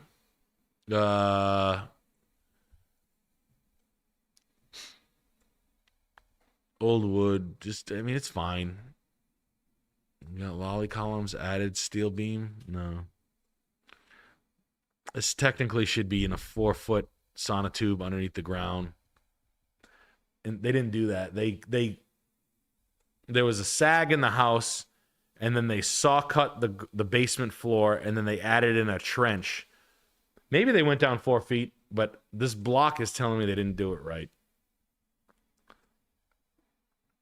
But the structure of the house is not my beef. It's the amount of everything you have to touch. Every floor, every wall, every piece of trim, a new kitchen, new bathrooms, new everything, new floors. And I'm sure banks are not excited about giving people loans on this house just in this general state of it. So let's just find another one that's not as fucked up as that one. I got more super chats. Brendan Fox, you guys are rock. Getting out of the military soon and hope to get into housing design. Have you spent any time in Westchester, New York? Known for Tudors, Colonials, and Spanish Mediterranean. Would love to bring that style back. Yeah. I mean, good luck. You should just work for a high-end builder. That's not a real thing. That's like when you interior decorators, that's just a rich wife lying. Yeah. That's what we say. I'm an interior decorator. Like, no, you're not. You're a rich wife. Some little rent boy twink who's got a sugar daddy somewhere. Yeah. Oh, yeah. You have a lot of projects going on. Like huge design firms have interior. They do hotels. Residential design is not. You're not at a flea market. You're not talking to me. You're literally buying off the computer at B&B Italia on Fifth Avenue and Wall Street, and you're doing hotel lobbies for $2 million projects, and you're making 30% of whatever's spent. Same thing with home design. You can work underneath an architect as an apprentice, or you can work for a builder that actually builds. I think there's going to be enough builders that kind of get it in the near future, framers, builders, etc., that are basically going to do the job. They're going to work with a handful of architects, and cool shit's going to get built. Westchester's absolutely dope. It's fat, but and some of the best shit in the world is, in Rye and etc. Some of the houses that are nuts. And I got R_K. 24-hour surfers fail to catch the waves that knock them down daily. Yes, even your palate can be invaded. It must be trimmed like toenails and hair. Don't let your pocket deep blue lean your torso off the rope more than once. Is that Joseph? No, sort of a Joseph adjacent, maybe Joseph inspired here. Yes. No, hey, that's why you have to stay forever learning. That's what I say. Stay forever young, but don't count your chickens past 20. All right, keep it under your hat for next time. That's he's got a point there. And we got I'm not resting on my laurels. I get it. I'm not trying to say this is the end all be all of things, but I always have to adapt and learn things. I learn from the stream. I learn from people. Don't rest too long, because the bed bugs might just chew your eyes out. Yeah, and listen, I like the taste of bed bugs. Lucy in the sky with diamonds, but sometimes the diamonds are bed bugs. I suck my luggage wheels after I get home from tour every time. The little wheels on my luggage, I suck on them to get the bed bugs out of them. Yummy. Delavan, Wisconsin. Wisconsin was one of my favorite. Oh, okay. Okay. Let's check it out. And Wisconsin. And it's from Michael Sheff. What should I offer? First-time buyer, struggling to find a non-shit house under $300K in the southeast Wisconsin area. Lots of people moving north from Illinois. Market flooded. I wonder why. Did they do $100 reduction? No. Wow. Get out of town. You'll give me $100 off this $300 thing? Wow. Allison. An okay dinner? How did you come up with... Yeah. How did you get such a... 33 days, 21. They're in price exploration, so... they're shooting for it. They're getting it. I will say this. In this market, tip of the iceberg, doom, 235 and 24, 135 and 8. All right, so 235 and 24. A year later they want, 2 years later they want. They're not being that insane. The vinyl siding is ass. This is a craftsman style home, 2 different style banners. This is poorly executed. Problem. That's number 1. The vinyl siding over where the lattice work should be. Problem number 2. What are we hiding here? I don't really like this house right off the rip.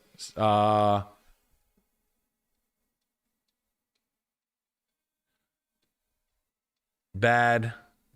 Really bad. Really bad. We didn't move the water jug in the photos. Scott's fertilizer. Tell by the color of the green.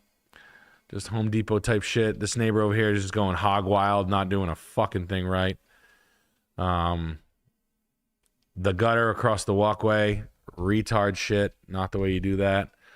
Garden. It's a nice piece of property. I mean, I like the detached 2-car garage with the garden in the back and the full street to street piece of real estate. They're just doing a roof next door. Okay.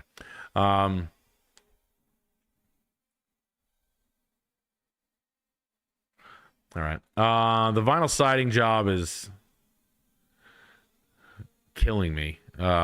Just killing me. The windows and vinyl siding is not good. Original floors. They kept the original details. That's good. They color drenched the rooms, which is nice. That's what the fuck is that? Lint?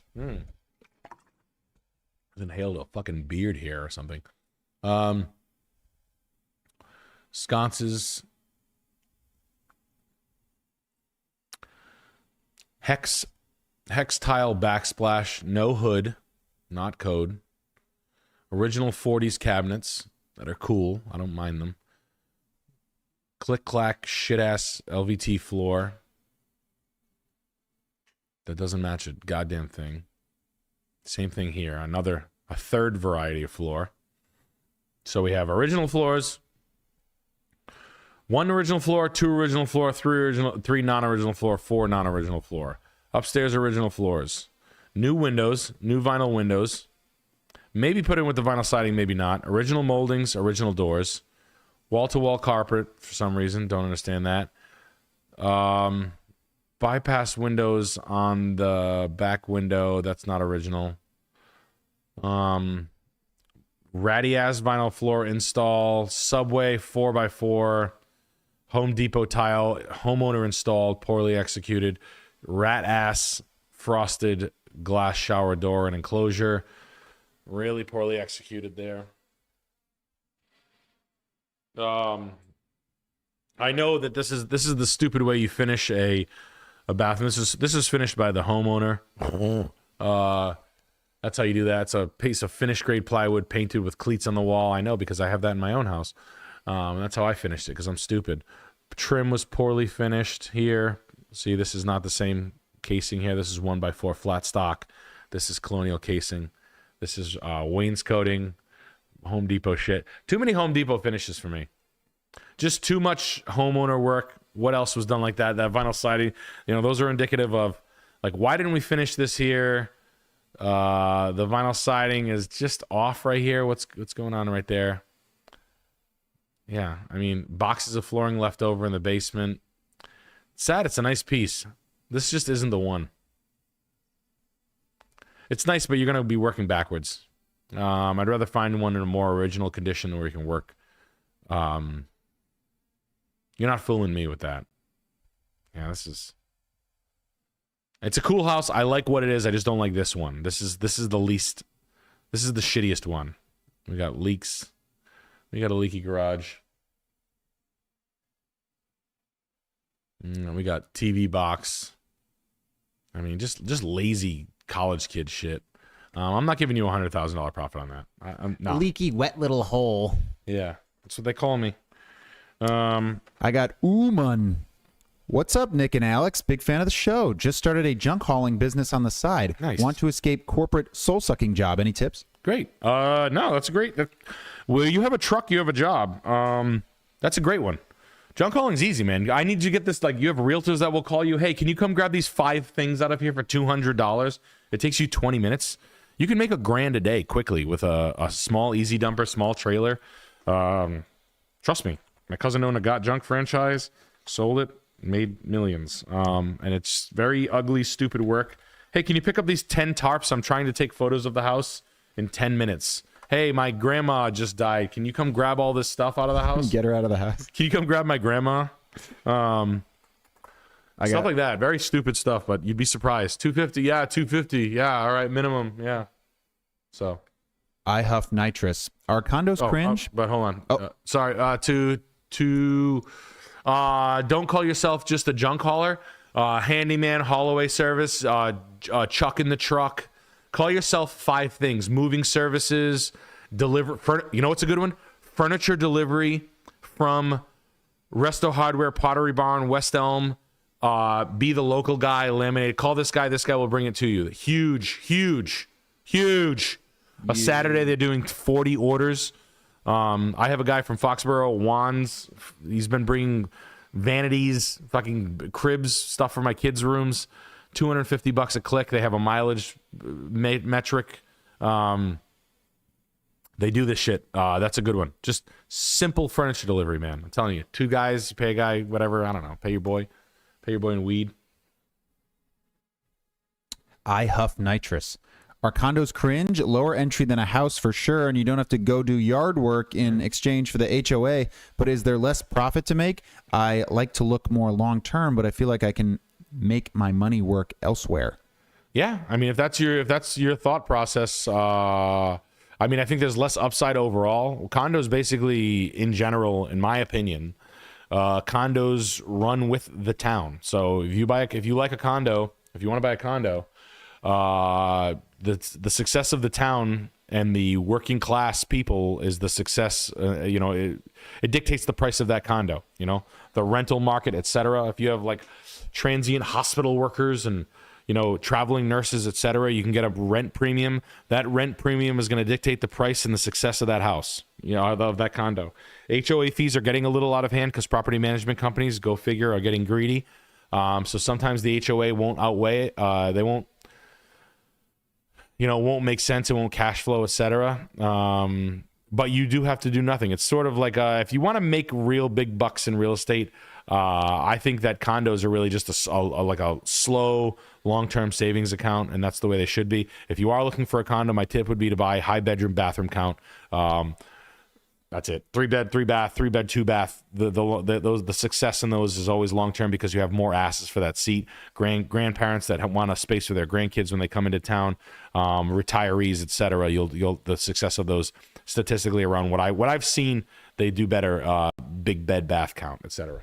And make sure that you're not buying a shitty HOA, poorly built, rush-built condos built by idiots that are leaky, etc. Because when you get hit by an assessment, meaning you live in a 30-unit condo complex and the whole place needs a roof, you have to pay for that. So you get hit with a $5,000 one-time charge.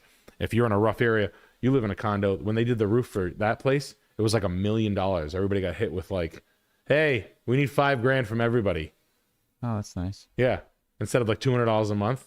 Like they don't run that through the insurance. So, those things. So look at the overall condition of the grounds and whatnot. If there's a pool and some of the stuff, make sure the stuff is in, check the condition of that as well.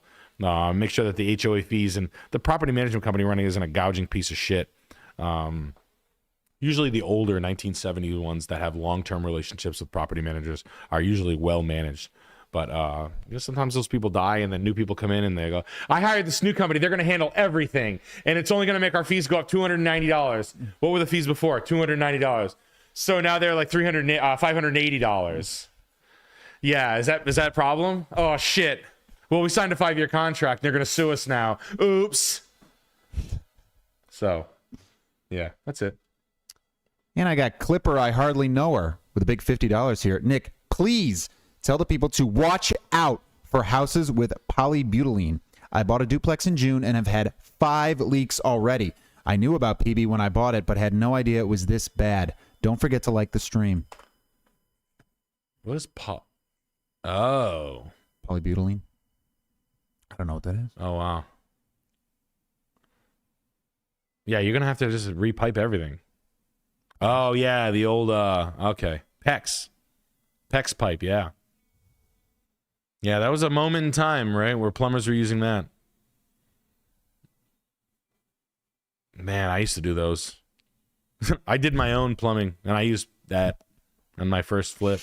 Yo, I installed Mad That. I did install Mad That. Yeah, now they have new tools now that can not do that. Good. Yeah. Those pipes are good, man. Yeah, that's crazy. They're decent. Yeah, watch out. I mean, honestly, when you see this shit, the crimp tool, it was the Zern crimp.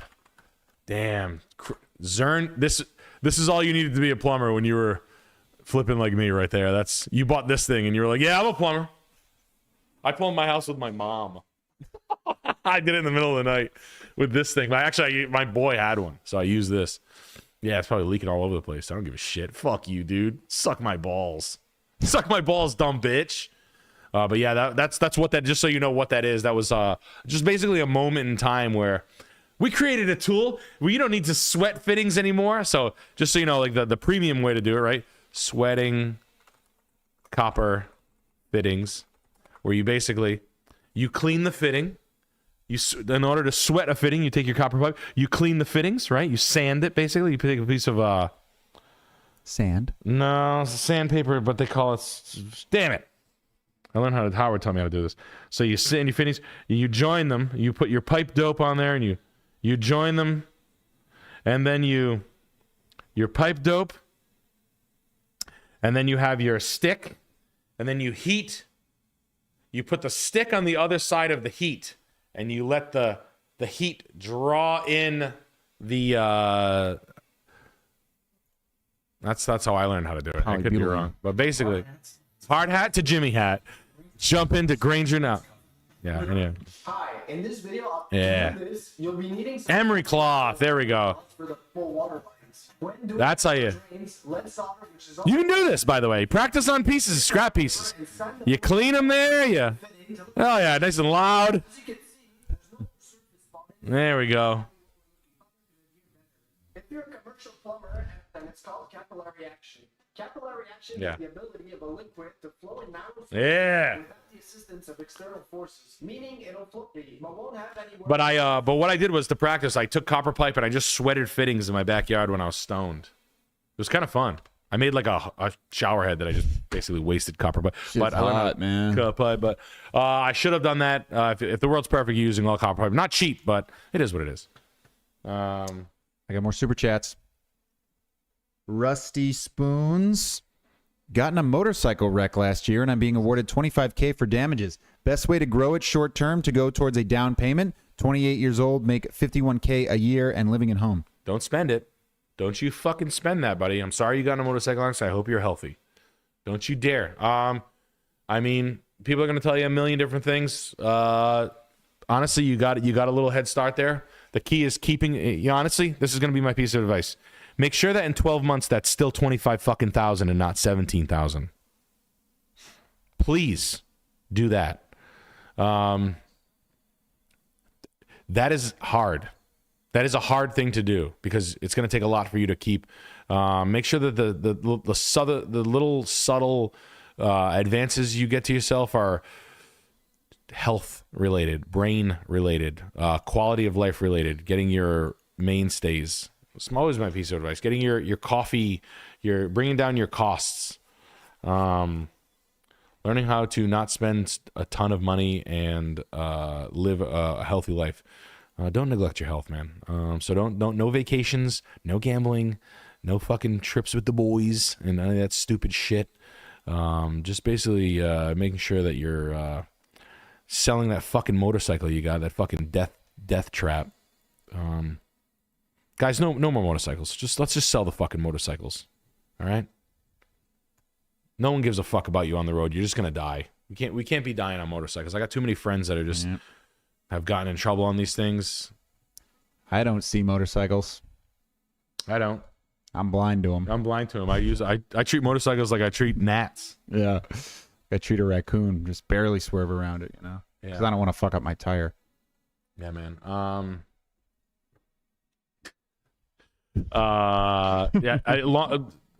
Marcus savings account. Bitcoin's cheap, but I don't want to say that. This isn't financial advice, but really just the key is just making sure that if you watch that thing go below 20,000, get mad at yourself. I'm mad at you for you. And be learning how to keep $25,000 as a pile of money. That is the most discipline. That's what my dad tried to teach me that. It was like, if you have a pile and you made a score and you worked your ass off to save it, make sure it's a fucking pile or have a proper use for it. You know, make sure you know what you're going to do day 1, day 2, day 3 when you do buy the house. 25,000 in most cases is enough to buy a house, depending on where you are, but keeping it and not squandering it slowly, because I did that once when my first house. I flipped it and I made like $51,000, and I turned $51,000 into $11,000 in about 3 months. Nice. And no one is sadder than that motherfucker. I got this cool stuff. Cool, huh? Got a watch? Yeah, I got wheels for my car. Isn't that cool? Do a wheelie. Yeah, man. I've squandered it It's embarrassing. My wife and I spent another pile one time. Like I cashed. I did a good thing, and then I took the good kid money and I did the bad. You know, I need stuff. It's depressing. So trust me, keep that $25,000. That's my advice. Trying to invest it. Good luck. The market's at an all-time high. Bitcoin's at an all-time relative low. But I'm honestly, man, I'm just trying to keep you safe, and that is so important. That one little thing. And don't overlook that. It's not easy. It's not as easy as you think it is. But Marcus, long-term savings 3.75. CDs suck. So I'm gonna hit this address here. who is this? Yeah, this is the Ontario. What address is this? This is your favorite country, Canada. Oh fuck. Yeah, we're going back to Canada. Get rowdy. Nice alert. The fresh alarm is going off because this house is new. Wow. Talk about a fresh new house. Yep. It is so nice. Wow. You see how nice it is? And it's new. It's nice and it's new, guys. It's brand new. That's brand new. Yeah, it's built by the Etsy girl and her husband. It's got a rice cooker. If you don't deserve me at my worst, then you can't take me at my best. Yep. There you go. It's got IKEA cabinetry. It's got KitchenAid. It's got white. It's got gray tile. It's got a little coffee station. Shit happens. And so does shit. So does feces. So does literal feces. You said it. Yeah, it's got the girl boss house overlooking the water. It's got jewelry boxes on the top of the thing and lace from grandma. My grandma and flowers when I staged it. She runs the show around here. I just rock and roll. Hey, I just pay for the place. I just pay with my credit card. I left the towel here. Great tile job done by the husband while he got yelled at. I got the tractor in the background. I've got love. I've got an oversized cabinet that I bought at a yard sale and I just couldn't give up on, so I kept it in the room. In there. Tons of room. I mean, look at the size of that oversized bedroom. Perfect. You got a cabinet and a bed. It's a bed-sized bedroom. I would like to think of someone sleep apnea falling into the crack right here. And they don't even hit the floor. Yeah, they just stay Stuck. Ah! Like your friend comes and stays with you. Cool couch overlooking. I'm glad they listed it. Perfect hangers in front. That's nice. It's like a for your delicates. Yeah, we got a little garage, little big makeshift garage. Park your scooter. Yeah, we got the electric meter. We just put an addition on for the garage. We can put the four-wheeler. Would that fit a Honda? That would fit nothing. That's tight. We got a little exposed siding on this side. We got the shiplap barn board on the lake. $850,000. What a steal. We got Dad's leftover snow thrower. Hecked on the old Ford. It's a knockoff Mahindra with turf tires. So we're all on the same page. A tractor with these tires. These are turf tires. These you can drive these on grass. And you have the knobby tires that will wreck a lawn. Just a heads up. So that was probably bought from a golf course or a high school. Lawn wreckers. Yeah, for only $850,000, you can have a mediocre house built by an Etsy girl who bakes cookies. How many houses are over there? 2. Okay, good. All right, that's okay. You can keep them. Okay. 378. And then I think there's something that I think is a house. What is it? Yeah. I didn't write it down because I didn't. Do you want to try it? Yeah. Okay. It's first word is BWLCH. Second word is COCH. Third word is RHAYADER. Fourth word is POWYS. Yeah. Use what the else? Inigo site. Oh yeah. I didn't recognize that Inigo. as a. It's at the top. Is it the first one? Yeah. Oh. Nick, I Yeah. found a nice Welsh spot for you to walk Oreo when you move. Thanks for all the laughs. Yeah. This stream helped turn me from a confirmed homo to a confirmed homeowner. From Wu-Tang Enjoyer. Excellent. Boss. Bullcrach. What's he doing there? Wow. My native land. I have a little bit of Welsh ancestry. I'm from the Tempest family. Famous for the Tempest murder trial. That is my uncle. Look that up. But yeah, my grandfather was Perfect place Welsh. for Yeah. you and your husband to raise your surrogate boy. Yeah. We've got a Calder mobile. We've got this.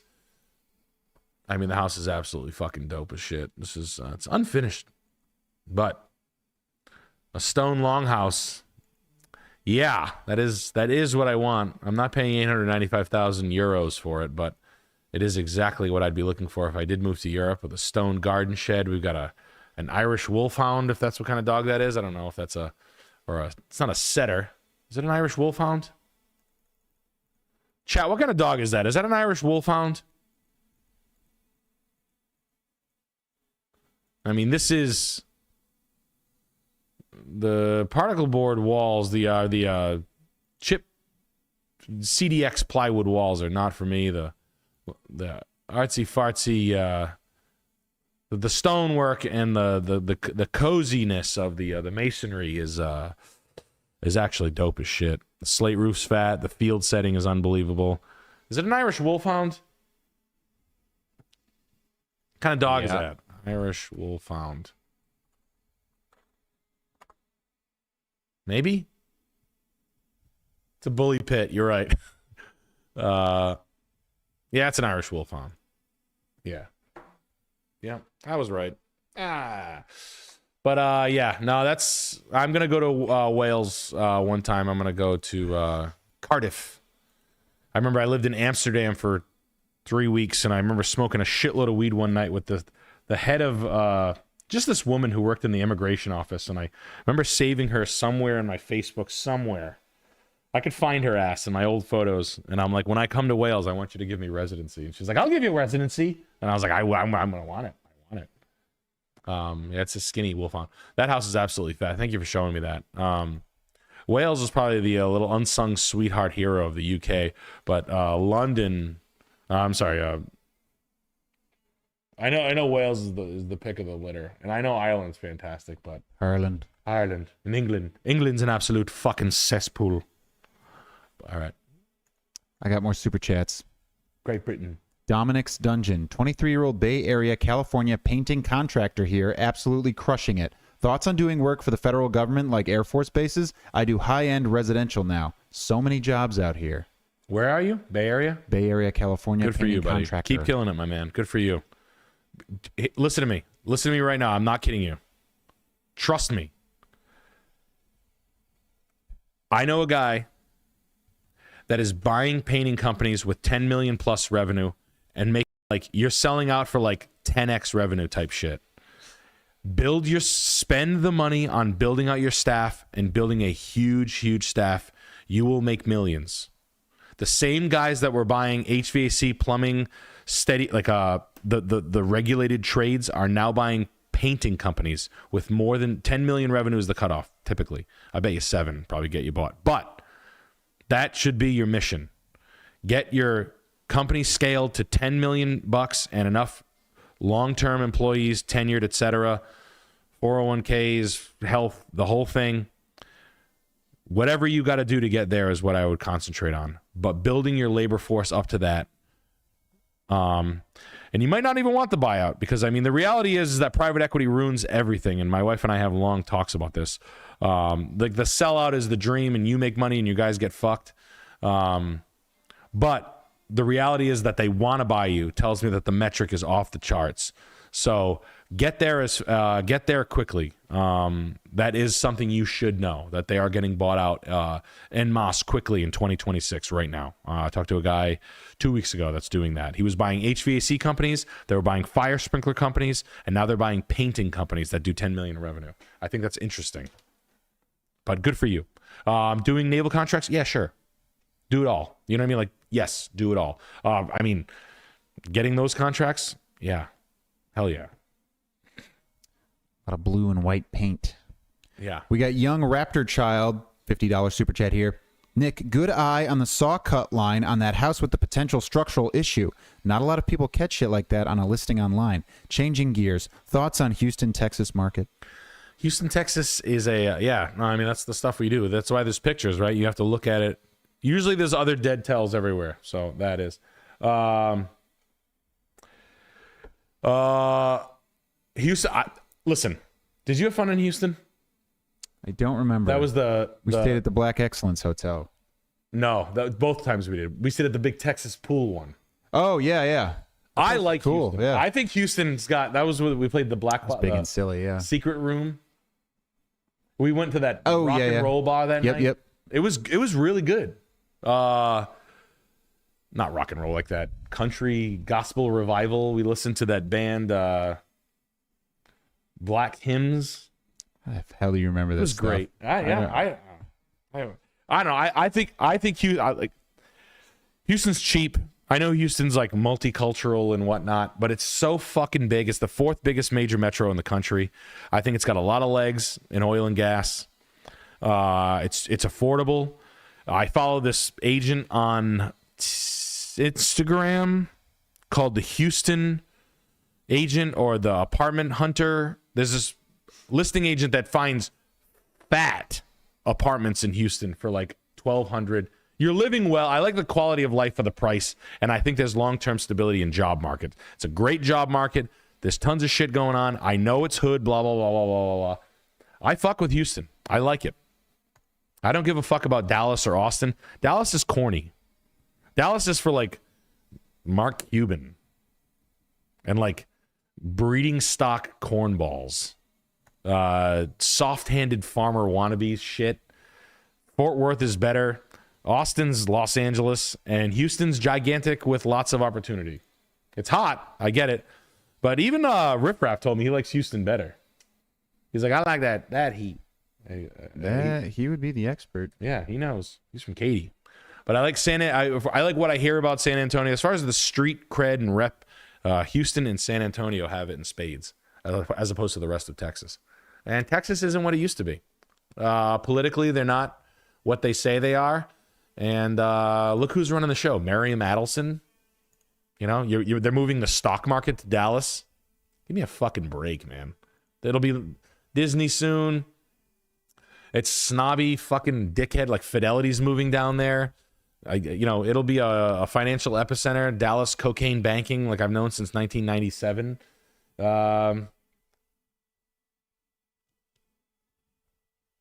I get it. Yeah, I mean, you're probably right. It's every city's got their drawbacks, but I don't know. Houston's just all right. I liked what I saw. What's the scoop of this? Ontonagon, Michigan. Superior Lane. No note. Christian Sutton. Hell yeah. Upper Peninsula, looking at Canada. Goddamn. Oh, it ain't cheap, that's for sure. Log cabin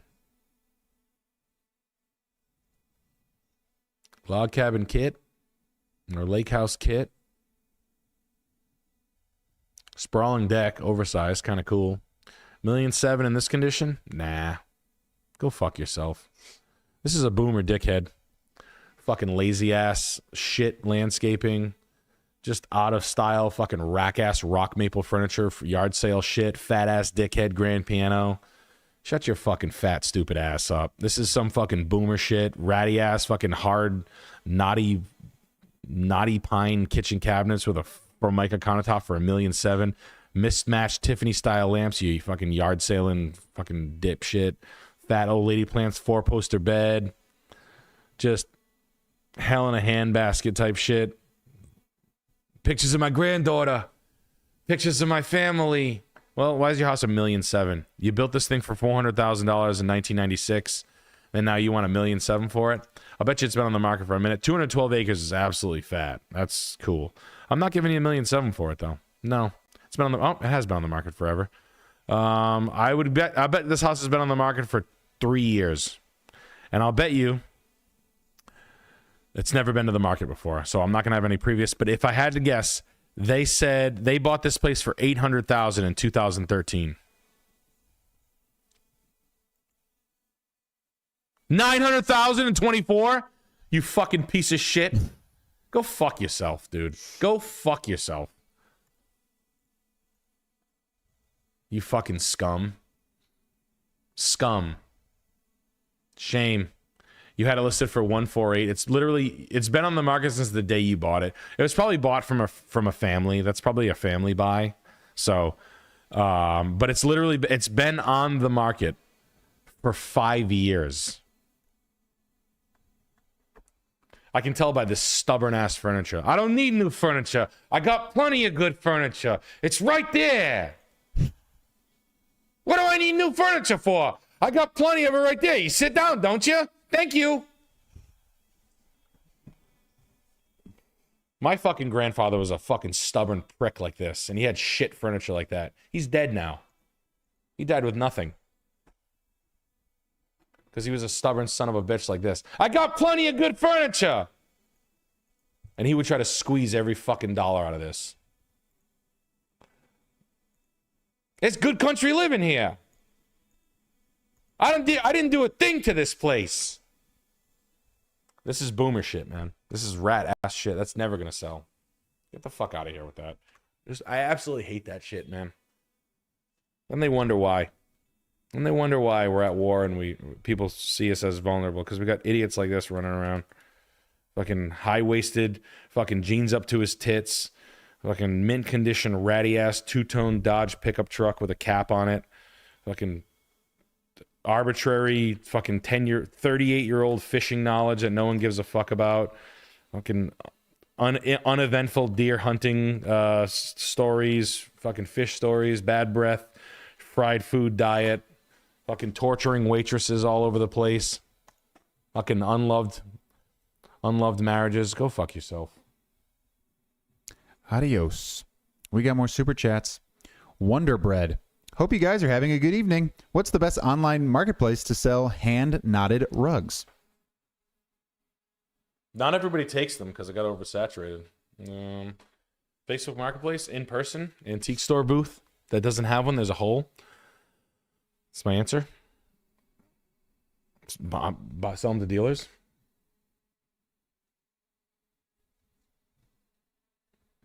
Okay. Yeah. 12 and a half acres, Elizabeth, Indiana, 369,000. Blunk Knob Road, $10,000 price reduction. 3-bed, 2-bath, 1,200 square feet on 12 and a half acres. I like this. 1986, tough, built 55 days. The house is going to be in rough shape. And this is, let's see, Blumpkin Road. Blumpkin Road? Oh, no. That's where you blow someone on the toilet. D-log kit. And it says, first-time buyer, realtor says there's bowing in one basement concrete wall, but seller has never noticed it. Hasn't had water come in. Seems overpriced for the area / quality of land. Thoughts? This is a kit. This is a log kit. Sanding.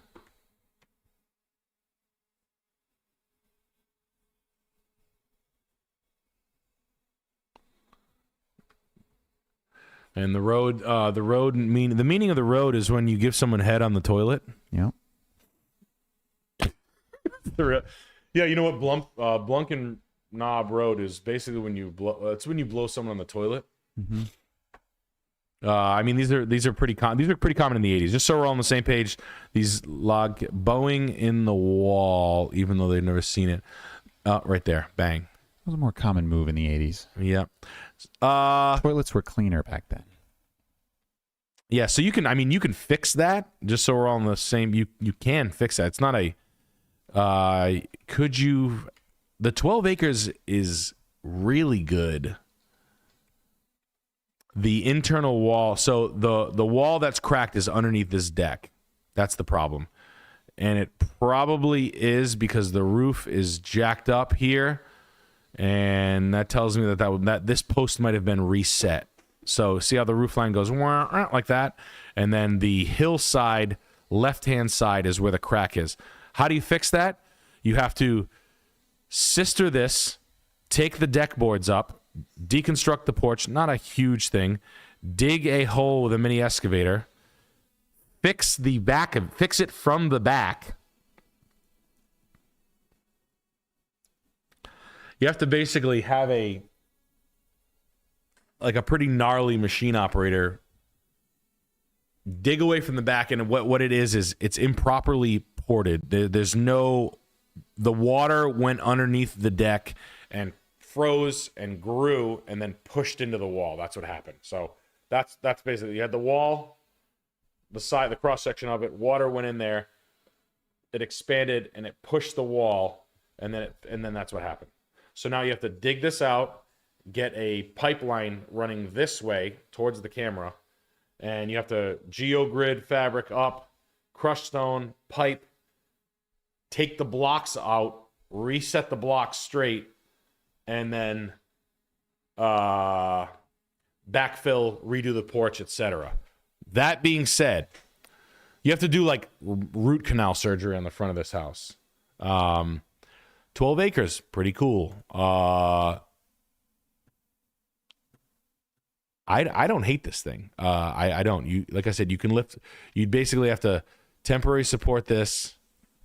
You can build a support, basically like temporary support on the ground here or over here. Maybe even rip the front porch off for a little while, and you're gonna have to rebuild it. My dad would be all over this fucking thing. 12 acres is good. That's that. How much does that cost? That thing that we just talked about? Probably $20,000. So I'd want a $20,000 price concession just for that, just to start. I want to comp that out. Wow.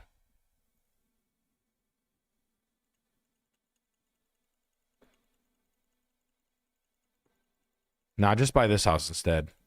If this house is $315 and that one's $399 and all I'm doing is paying for acreage, but you can buy this quality of a mid-century house a couple of towns over or within the region.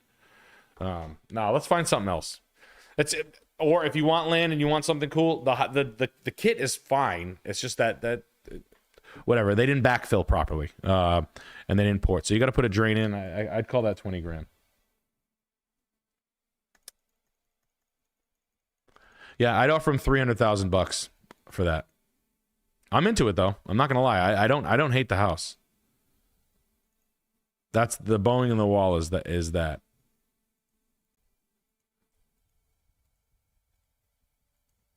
You could do it cheaper too, by the way. You can have a rough around the edges hillbilly fix that for you for fucking 10 grand.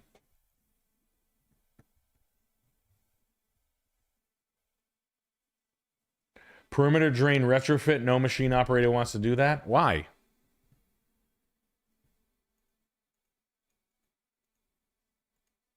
It's their job. You have to do it. Do it. Do it, or I'm gonna smack ya. I don't believe that. I mean, they have to stamp off on the foundation. I mean, you can't just. I mean, in the mid '80s, you could do anything you want. You are building off grid, but there's other tests you can run. But smack across the face with my noodle. now they'd be cracking all over the place. I don't like the fact that this is there'd be way more movement and there'd be way more shifting and there'd be more evidence of it. Take a look at this sill plate right here. Basically, take a knife and stab the first board right here and just see how fucking rotted and racked that wood is. But I'm not going to be all doom and gloom on that particular house, but there would be more evidence of racking. Some of the, like you could see from the top, basically the house would be racking, so you'd see cracks in some of these posts and whatnot.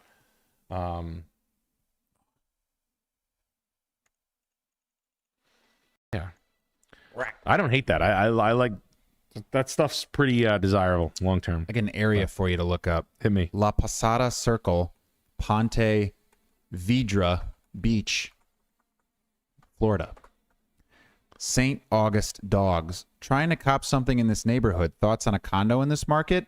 I won't spend more than $300K. Then you ain't getting none, playboy. Just gave that Hey, twin. general area. So yeah, it's probably like a condo or some shit like right around there. But he ain't give a specific address. What is it? La Posada what? It was La Posada Circle, and shit, I already forgot, man. I can barely St. read, Augustine? bro. Oh, I what'd you read it second grade. Man, I dropped out of slipped my school mind too. in fourth grade. School wasn't for me. I'm more street No, you smart. can't just dig the dirt away. You just leave it open. No, you can't. Florida. Ponte Vedra Beach.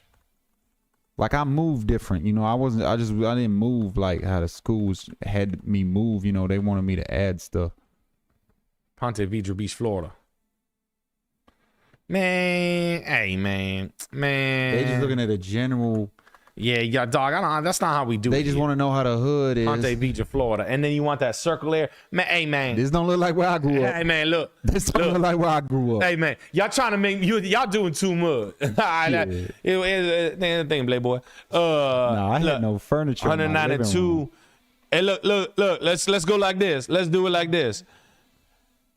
192. 349. Look like you shit out of love, Playboy. Now my mama hit me with a belt across the face. Damn, she said I talking too much, and guess what? You is too. You ain't moving to Ponte Vedra. You spent 300,000, boy. You can shit in one hand and wish in the other. See which one fill up first, cause you ain't getting shit, Playboy. Why don't you stop get fuck on with your shit? She be like, smack. Like, why your grades so bad? I try to tell her like school was hard for me. Like I didn't understand a lot of what was going on. You know, Dumbass. With your dumb ass. yeah, it was tough. Hey, twin, you ain't getting nothing. Yeah, Yeah, I don't rap. That's I why- picture paint. but I'm street smart. I move different. I got Andrew DeLuce here. that's what I say. Gents, love That's the what I glassware, love the incense, and hey, love the show. God's work is what you're doing. Thanks, I don't know exactly about that, Playboy. but That's why I where are appreciate you sitting? Where are you sitting? Light switches. I found some nice ones, but they look European rated. The square kind, if you know what I mean. Oh, you talking about light switches? I put the Bang Olufsen. No, I went to Leviton. I went with that Leviton there. I don't rap. I picture paint. I know about switches, but I got hula hoops. don't want the feds watching. I you know? I remember eating Lil Dilly. It might be the feds, on a computer. I remember I was eating Willy Dilly. That's good. Now, that's a good dessert. Now don't dog Willy Dilly, I get all of that bit like macaroni. cause that's got cheese in it though, and that's mushy. I get all of it. I told that bitch come over because I'm fucking horny. Hold up, you put a hot dog in there? I put a hot. Hey, I don't mind drowning that little ocean. Hey, this ain't plate 41 plate. Cause it get wet and squishy. Damn morning. Yeah. Let's see when it comes to switches. Shit. Damn. I mean, I like you can do the what the fuck are the switches? Damn it. Glock switches. I don't rap. I don't make the switches. I did Leviton. I did the Leviton squares to answer your question. I didn't go full ham on switch. Switches is a very expensive thing to do. I like the metal Buster and Punch. If you wanted to go crazy, they do make a knockoff Buster and Punch. Let's just say a Buster and Punch is $55 per. They make a $40 version of it, and I didn't like it, so I said fuck it. And then it goes 50, 40, 55, $40, and then $6. And that was the last. I did not have that money to do that at that time, but that's what I was doing. And then I run candy paint. I've got more super chats for you got more the hula. Damn, they get my little marker done. and My man. they right at my reading level. Because if it was any more complex hard words, I really couldn't pull it off. Mama. But they keeping it small for me, right? And they're rolling in that Small, jag. cute.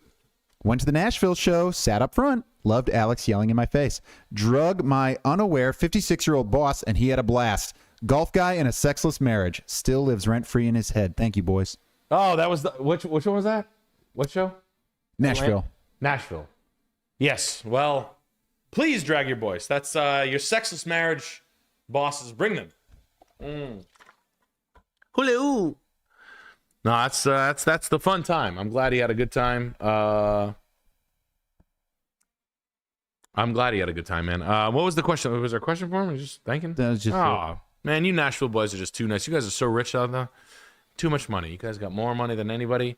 I'm glad you guys have it. You flaunt it. You don't even hide it. That's one thing I like about Nashville people. One thing I realized, you guys have money and you don't lie about it. I like that. You're like, yeah, my father owns a helicopter company called Bell. Like, very rich people come to the shows. You're in a very rich crowd. But Nashville, you don't try to, like, skirt it. And I don't mind that. I don't know. I like that. That's me, Kodak. I got more chats. It's over, says MDE son or fish tank daughter. You know the MD son. I love Jet and Ben. No offense to them. I don't think I want my daughter going on that show. That fish tank, boy. I tell you what. That's too wild for my girl. Boy, she ended up getting punched with like blicky or something. I don't know. She got poo poo poured on her damn head. Damn, they put shit on her stuff. She got hot dog water in her pennies. Hot dog water. This is from Amdon. I go, bitch, you gonna cooperate. What? I was listening to the Painted Pictures album last week, so no, my Kodak brushed up on my Kodak impression. My wife and I are first-time homebuyers, currently in the process of closing on our first place. How did I do? Any recommendations? You did very good, my friend. I love these brick Tudor revivals from 19. I'll guess in a second. Oh, I love that. That's my favorite bench. That's my favorite porch bench is that one. The one with the built-in surround bench. Great job. I like the little braces they put in. Well maintained. Great fence. Great. Backyard should be topiary style, no turf. Almost no turf. Very small designated turf area. Great. This tree's got to go. So we're going to cut this down. We're going to stump this. We're going to use this area as an extended patio. Yeah. Built-in 42. 34. Great. Drain. Railroad ties are failing. Stonework is in your near future. Same time you do your stonework. Stonework, the original floors are dope. Windows are good. Bath surrounds are mid. You need a kitchen. Craftsman style is what you need. So let me show you something.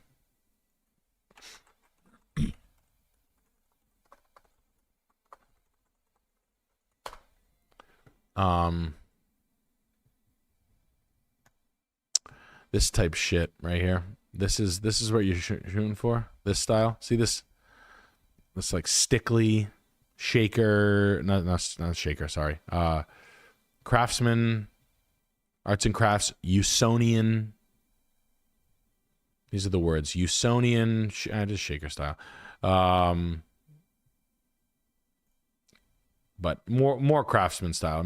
But I like this one door. What the fuck? How am I gonna find this?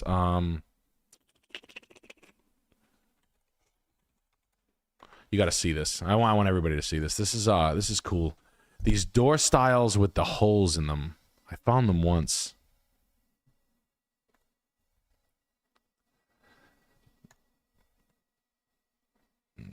Not.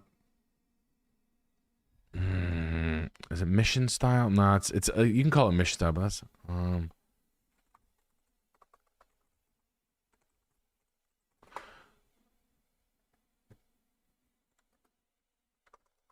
oh, sorry guys, but I'm like obsessed with this shit.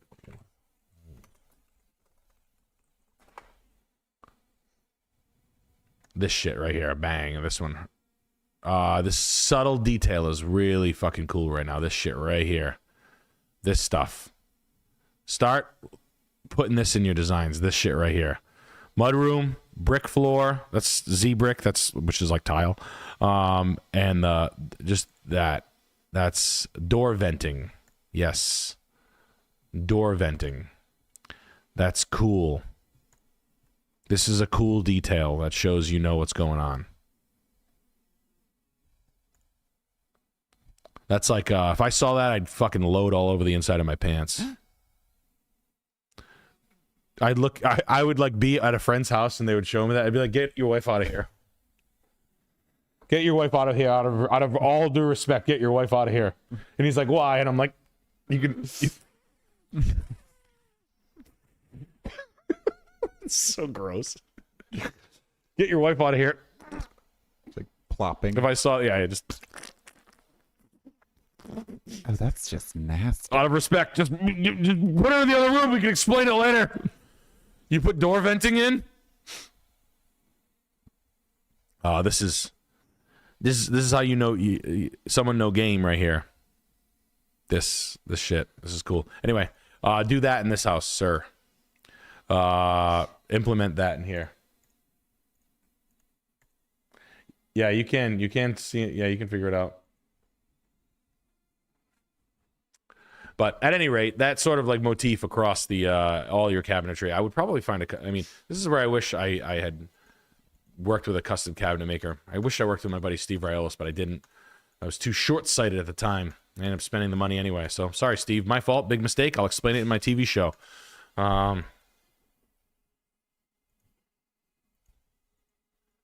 Hey, man, can you grab me a couple of napkins, man? Come back in here and meet me.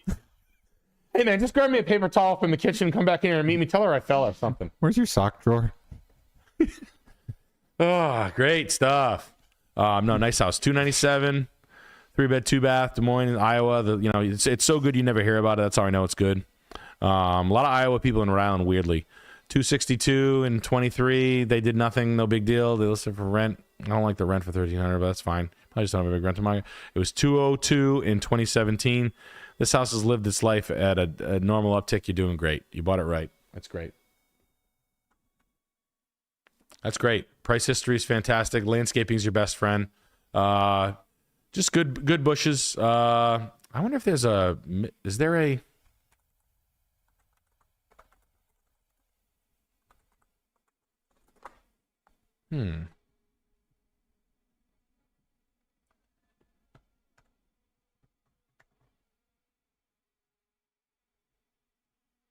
Just start doing this until you puke. Ground covers, dry rivers, dry beds. Looks like dry rivers. Nice fencing. Looks like a lot of perennial gardening. Good craftsman style fencings. Got craftsman style fences. Nice rocks and plants. Not easy maintenance on that shit. Just a heads up. Got more super chats. JDA. Hey, Nick. Thoughts on Earth Berm homes? Earth what? Berm. B-E-R-M. Earth Berm? Yeah. Yeah, they're cool. I owned an Earth. I owned an Earth home. I never called them berm, Earth berm homes. So Donald Jasinski built this one, Earth Shelter, and I had the one on. You guys have seen this. I don't want to. It's like a Teletubbies house. Yeah, 106 Cole. This was my house. It was built by the same guy. I think he built 12 of them. 2 of them were above ground, and then 6 of them are underground. This is one of the ones that were above ground. It's basically like a concrete nest built out of rebar. Like they preform the house out of rebar, and then it becomes a thermal mass. So the house is like 45 degrees in March, and then like 65 degrees by the end of by fall. So it's sort of like self-regulating. A couple of quirky things, but I bought this place, lived in it for 2 years. This is all my crap. But yeah, Donald Jasinski is the architect. But oh, look at that. Boston.com did a thing. Oh yeah. You know, when they featured my house in Boston.com and in Dickhead magazine. Remember when my house was featured in Dickhead magazine? So this house is big fuckhead magazine. But Donald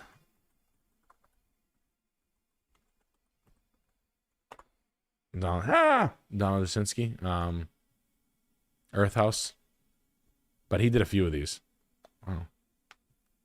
But yeah. Anyway. He built a bunch of them. Oh, there's me. Sick. Oh, yeah. It's from my own website. Anyway, you can see the whole flip on this house. This is me the day we bought it, or the day we looked at it. This is me torturing my brother. We painted it. Anyway, that's cool. But the best one I like is the house in...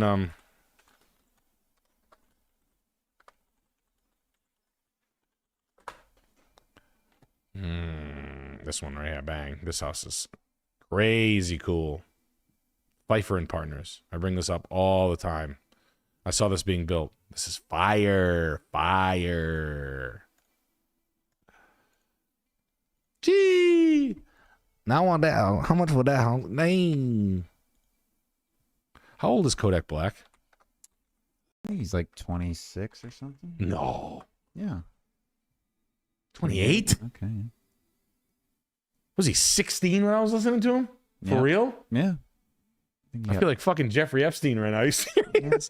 That painted pictures album was fantastic. Poor Probably like bastard. 17 when he made that. No or something. shit. Jesus Christ. I feel like fucking Nickelodeon executive right now. Lil Pump is good too. Lil Pump and Smoke Perp. That's just a good, fun duo. Just a fun time. I got Weary Traveler here. Says, when we riding for Phonem? When are we lining for fun, man? Yes, you know. What's that? Going in. Phonem. That's my man. Lil Marcus, that my man. When They get 20 to Lil Marcus, that my man. they kill your mans. Ooh, I suppose. Damn. Tell me you bought this. Please tell me we bought this. Please tell me we bought this. This is from Sean from BC. Big $100 super chat here. Nick, my dad and stepmom just bought this and she's going to fuck it up. She wants to move the upper cabinets and close off exterior door in kitchen. She wants to gut the bathroom tile. Help! What are your red lines with up facing this house? Are you out of your fucking mind? Listen to me. He said If she you- is. She what? Listen to me. His stepmom's an idiot. Yeah. If you fuck this house up, you'll be the laughing stock of every intellectual person in the entire neighborhood. If you don't know how to live in a house like this, then don't fucking buy one, okay? This is wood paneling, period correct stuff only. You're not... Nope. The quarry tile stays. If anything, we're not losing the uppers. The doors are all custom cut. Nope. Nothing's leaving. Nothing's leaving. You want to destroy the value of this thing? You'll be the laughing stock of every architect within 3,000 miles of this place. Don't be a fucking fool. To be honest with you, the performance of this laminate countertop will probably outdo any of the shit rat quartzite you would. The only thing you can take out of this is you could take these uppers out and then just to expose, and you're never going to be able to pull this off, so don't even bother, is to be able to replicate this window feature, these lights, and you're not going to be able to do it. If anything, you'd have a custom cabinet maker come in and build you a built-in panel-ready fridge with a same front as this, and you'll never be able to pull it off, ever, because you won't find the same species of wood. That's why. You'll never be able to find the same growth of this maple, these biscuit-jointed maple doors with the wood handles. Never. It has to stay like this, or else nothing. Or else nothing. Here's the good news. You can spend more money on pills or whatever the hell you were going to buy, or clothes or something. You can change this door to something of more modern surround. You can change the color of the bulb inside some of these flows. You can turn these to not that. Nothing changes. That's the glory. That's the great thing about these houses. You can take these down, sand them, and put them back up. Keep the original dryers. These are, what are they called? Direct drive dryer and washer and dryer. The basement's fine.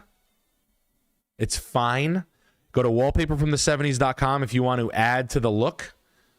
This stuff right here, this travel posters, these 1930s travel poster theme. If you don't like that one, no big deal.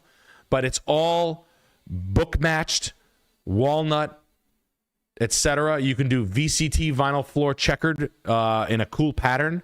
But this is book matched wall paneling. Perfect storage. Look at even the 60s. Look at that. Even the it's like a trace line shelving, utility shelving, like a perfect Eames level architect. Power wash, crushed stone, ground cover, minimalist. Perfect. I mean, let the hedges grow together and have the Spanish guys stop pruning them individually. This is a very Spanish guy thing to do. Pachysandra, let's propagate it and get it all the way growing. Period correct. You probably want a, not Edward Wormley. You want the, I have the fucking patio furniture you want for this house. Basically the wire mesh.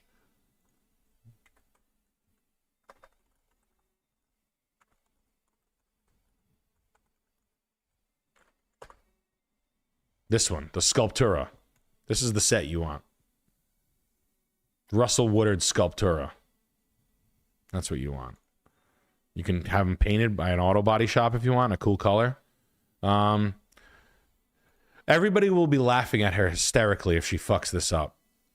Everything is supposed to be where it's supposed to be, specifically the cabinet doors. If she doesn't know how to do it, she shouldn't have bought the house. You can't. There's no way for you to marry. And you can tell her I said this. I don't give a fuck what you think. If you fuck this up, everybody's going to be laughing at you. Okay? It's a $330,000 house that you just stepped into. All right? You won't be able to marry new and old properly. I can guarantee. So, the sconces are original. Those are probably L'Atelier, a French company called L'Atelier. You can add to them. You can buy other L'Atelier, but you have to buy all Danish modern furniture. Don't whitewash any of the brick. Don't lime wash anything. Leave it as is. All the shelving has to stay. All the original lighting has to stay. You can buy other L'Atelier stuff, other Brutalist stuff, but you will be shocked at the performance of this laminate, the way it's laid. You can put hot surfaces on it. It doesn't melt and anything. But if you take these uppers down, you're a fucking idiot. Straight up. And I don't care what your dad says to this. You don't get to bastardize. You can't resto mod a 60s masterpiece like this. But for $360,000, you literally just stepped in shit in the best way possible, and you got a freebie from the world. And if you go and fuck it up, I would like you to send me more information about this woman so I can destroy her. So don't listen. You're talking about a Navy-trained 60s architect in a school of the best architects in American history that learned nonstop about theory, Frank Lloyd Wright, and whatnot, and you think you have a better idea? What the fuck do you know? You know how to swallow load. I lay on my back and I make men buy me houses. Yeah. That's vulgar. Good.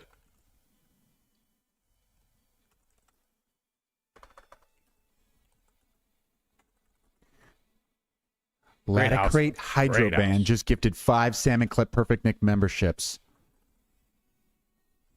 That's pretty cool. That's really good. That's really good.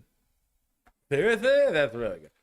Out to Stone Mountain, Georgia, with the worst real estate. You can come buy a nice piece of shit house like this, Stone Mountain. From Leak Too Serious, been saved around $56,000. I know I can't yet afford it, but will these guys ever drop to $280K, or am I silly? Well, Stone Mountain is where they shoved all the. I mean, this house is in rough shape. Latticework's broken. I mean, this is just typical Georgia real estate right here. I mean, Georgia's got some tough real estate. Terrible high gloss paint on the back of the door. Piss poor execution. Straight up college kid living room, no rug. Partial flip. I'm smelling shit flip. That's not going that well. Brand new dryer, washer. This is shit flip. Staged shit flip is what this is. Yep. That's exactly what I thought it was.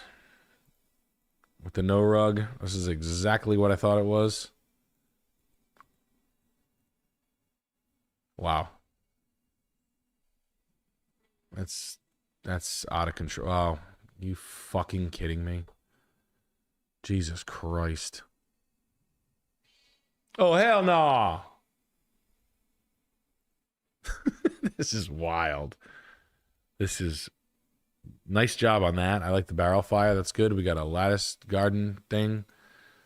Is that showing me there's an extra lot? Stone Mountain, Georgia. They paid $280 for this, didn't they? $218. They bought it at the right time. Stone Mountain, Georgia has when we first went down to see Ruse, we stayed in Stone Mountain, Georgia, and in a humongous house in Colonial. Houses were $200,000 like this, and I was like, what? Yeah. Big fucking stupid houses. That's in 2012, 13, but basically the riffraff Atlanta that got gentrified out went to Stone Mountain, and I'm sure it's nice enough, but no, I'm not paying $430 for that. That house sucks.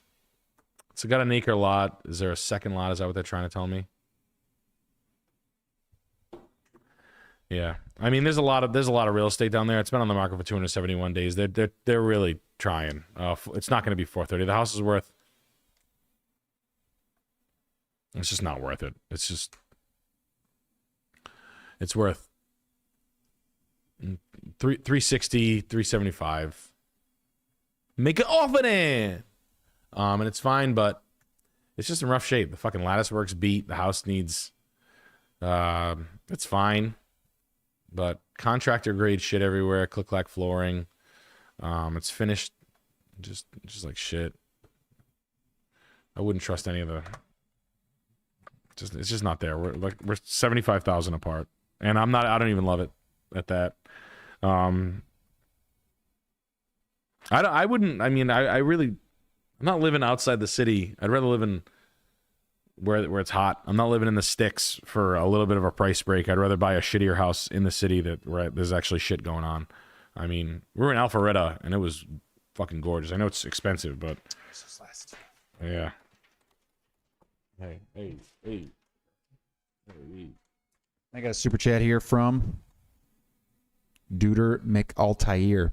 Longtime MDE fan receiving an empty lot of land on a residential street soon. Can't decide whether to sit on it and watch the value or just turn around and sell it as soon as possible. Tax roll appraisal around $32,000. Also, come play Texas. We did. We will though. We're going to Texas after Skankfest, just so you know. $32,000. Every year you're gonna hold it. You're gonna pay taxes on it. If you're talking about cashing out of $32,000 to build a house, you're gonna have to come up with 30% down of the construction costs. That's the way you have to consider that. So if you're gonna build a house, the house is $300,000 to build in Texas. I know that's not even a number in the rest of the country, but even if you find a builder to build your house for $300,000, you have to have $100,000 in savings. You can consider 30,000 of that. I mean, realistically, do you want to go through that? Are you in a position? I would sell it right away is what I'm talking about. And every year, the land eats. So on a $30,000 lot, you can wash yourself out of any value in 5 to 10 years. You can severely diminish the value on it just by holding it. So list it right away with the best realtor that'll get you the most amount of money for it and sell it for the most amount of money you possibly can. If you don't have a plan for it. That's, but I'm guessing that's the case. But and this house is from Remington Swanson. First house for my wife and I, town I grew up in. Needs electrical updates, but looking to pump up the value to help set us up to get our long-term home in a few years. Maybe rent it out in a few years? Yeah, I mean, it's a good starter home. Not a bad piece. Looks like an easy buy, easy rent. 189 is telling me that it's been gone through already. The drive-it siding is a little bit weird. See how it's cracking right here? This does not seem like the area that I'd want to be running, like this sort of climate is not. The shed on the side is not a bad house. Gives me starter home. I don't know if you guys call it drive it or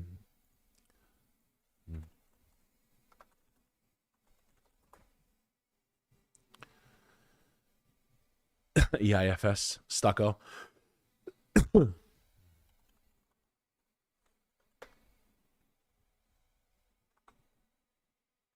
Shotcrete stucco.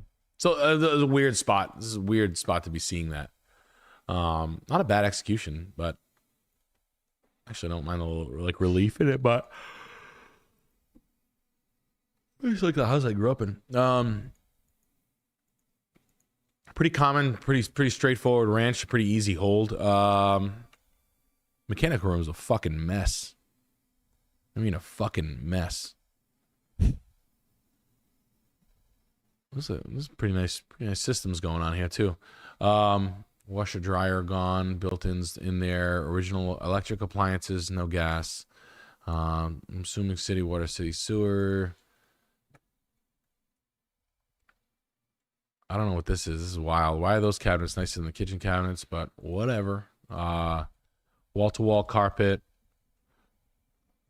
It's not bad. 189.9. I'm guessing they paid $74,000 for this in 2020.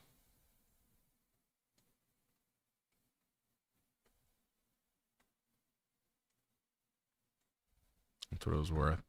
You're paying a little bit of a premium for it at, what do they want? 189.9. How long has it been on the market? 1 day. Yeah, this is I'm assuming this is a pretty hot market next to the lake.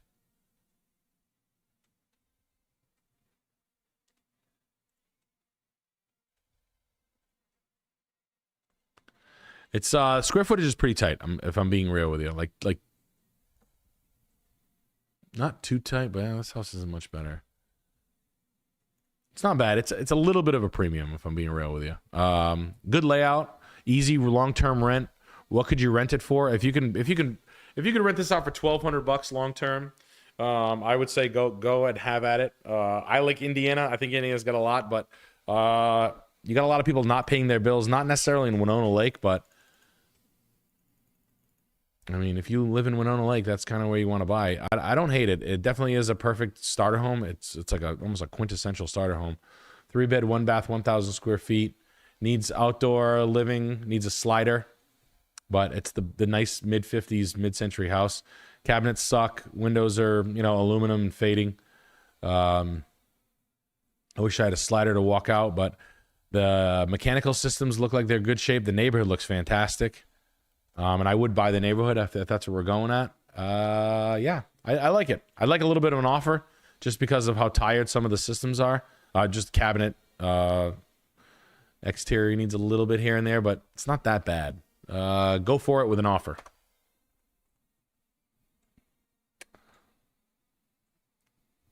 I like that it's close to a lake too. I want to be in the lake. Would you go skinny dipping in there? That's naughty. No. Freeze, please! Oh, jeez. You're near a school. You're doing 5 to 10, bucko. Hope you had fun. Lawrence, Kansas. JDA. Wife and I are moving back to Kansas City and thinking of buying. House looks like a nice piece. Wondering what you think, especially since it's an earth berm home. Love the stream. This house? Yeah. Westdale Place? Yeah. Yeah. This is an earth berm home. No, this is a contemporary house. It's not an earth berm home. No fucking way. Earth berm contemporary. Earth berm. It's just a mid-'80s contemporary, but it's fine. These are good too. No fucking way. They're trying to sell this as... Oh. Okay. Yeah, I know what you're saying. Okay. Oh, wow. They did. Okay. Yeah, they did. Okay. Wow.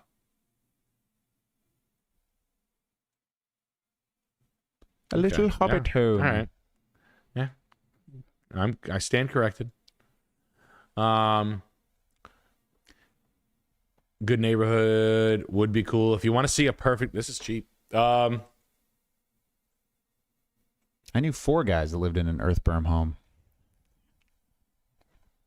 Never mind. Sorry. They had TVs in their stomach. They had a little Roomba too, and free yogurt that came right out of the wall. They dropped the yogurt. It was fine because the little Roomba would sometimes suck it up. What the fuck are you talking about? There was one that was neon green. Oh, there was one guy that was red. These are and they have things on their heads. Yes. This is at any rate, if you want to see the best version of these, California Hollywood Hills has great execution as far as how these things should be finished. Too many trees. The dead and dying tree, like take this out, thin the trees out 40 to 50%. The rest of it's cool. I would check that same thing that we came into earlier. The cabinets suck, right? Mid-'80s cabinets. I had earth berm as just different, but foundation walls is what I'm concerned about. Those are your anchors. Is that your anchor system? I'd want a pretty extensive home inspection. That's all. I don't hate it. I like the top yard. That's cool with me. The roof could be changed, but what it is cool, and when it's finished, it could be cooler. It's cheap as shit. So half-acre lot, 3-bed, 2-bath, 1,600 square feet, 1 level, 30 days on the real. I bet you it's kind of creeping people out. A great mechanical inspection, or not mechanical, home inspection is your best friend. Just making sure everything's ported. I want to see original plans and how they just basically got the drain around that thing, and how they mitigate the water and the freeze and thaw around there. But other than that, I fuck with it. I fuck with it hard. $330,000 take that. Yeah, go buy that. That's cool. Let's thin this out. Let's get some more exposure, but I can help you landscape that. That's cool. You can drop this. That's good price per square foot. I mean, we're talking $200. That's great. Sunset Hills. You got a view. Let's take it. Let's go for it. I like it. I like it. Hey, you like it? I love it. Barton, New York. All right.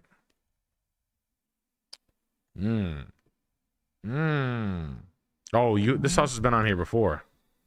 I remember this house. Go ahead. I don't know. Can't find it. I'm gonna look in my archives here. I remember this house. They bought this house because it has a lower underneath this right here. Watch, I'll show you. Right underneath here, it's gonna have a green underneath that deck. Watch. Boom, boom, boom, boom, boom, boom, boom, boom, boom, boom, boom, boom. I remember. I'm just as autistic as there it is. The green underdeck. Yep. Go ahead. Trying to find it I'm here. autistic. I can't see the. Yep, I remember this too. This house is fan-fucking-tastic. I love this house. This is one of the best houses I've ever seen. Maybe it was at a live show. Maybe it was on here, but this house is... It's 58 Foster Road, Barton. Ha. David. Not a house review. I need to replace the deck. I can build a deck, but have never built one with an insulated living space below. Need water mitigation advice. Don't want Trex BS solutions. Correct. Want sunroom fully insulated for my plants. You have to do a pan. So what he's asking is, he wants this deck replaced. And this room that I was talking about, this fucking perfect green room right here. Right here, this pan. This is a Kevin Ferrand question. Shit. I'll do this for free with Kevin Ferrand. He's coming on in a week. Not next week, the week after. My buddy's a builder. He'll know what to do. He's a high-end builder. He'll know the exact answer. If I had to guess, nope, I'm not even going to guess. I'm sorry. You're not going anywhere. This house is fantastic. When I have Kevin Ferrand on, I will answer this question in full detail for you. That's the best way to do this. This house is fucking killer. I love this house. The deck, the rail. It's going to be mahogany, if I had to guess, which you're going to have to... You can find mahogany in Rhode Island. I know we have it. Where are you, in New York? We have it here. There's there's a place called Builder's Surplus that has mahogany. My brother did a deck. Right here, I'll just show you one. 11. I'll show you my brother's that we did.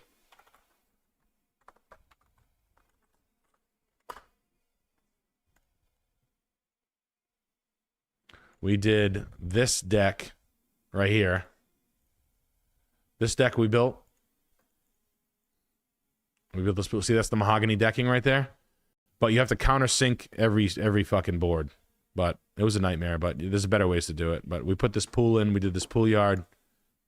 This is Jake's house. We sold this in 2019. Anyway, that's how we bought it. That's how we sold it. But mahogany deck. Mahogany. You can do Ipe or mahogany. Mahogany's a little bit harder, but you can do it. That's what I would go with. And then underneath, it's going to be I don't know what it's going to be underneath. I would guess a full pan, which is basically like a drip tray. So underneath this whole thing, we're going to have to like some sort of, but I don't know what it would look like from the underneath. Like I have an idea. To help this guy. Yeah, this room rips. This house kicks ass. I wonder if you're gonna have to lose anything in the ceiling. I doubt it though. Yeah, I know. I'd be interested because you can't lose underneath the door. Your threshold you can't lose, and then I don't want to lose it in the doors. You know, I don't want to reframe everything. So, what are we gonna do? You might have to wrap. You know what they might say? You might do. That's probably what he's gonna say. He's gonna say You're gonna skin the thing in exterior sheathing like a zip, and then blue skin it with the deck supports, and then you're gonna build this like a flat roof, then put the decking on top of it, blue skin it, etc., and then run it all to the gutters. But I don't know, probably not. Said, do I match the deck to the wood siding? Well, the wood siding doesn't matter. You don't have that much, so no, probably not. Oh, the other side. I'd be going. I don't know. Let's let Kevin do this. That's a pro question. I want to give you a wrong answer because I love the house so much. I'm sorry, but I'm not sorry. All right, last house of the night. Because there's two. It's Barton twice. You got it.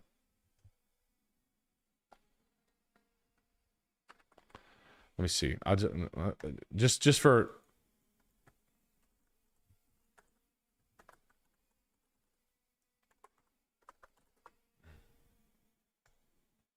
What?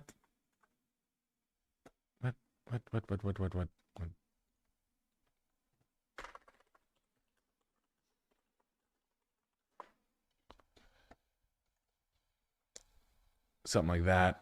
Blue skinning under a deck. Like it's gonna be something like this. But then you're gonna have to put your deck like cleats. You're gonna sit the entire deck on like some sort of system.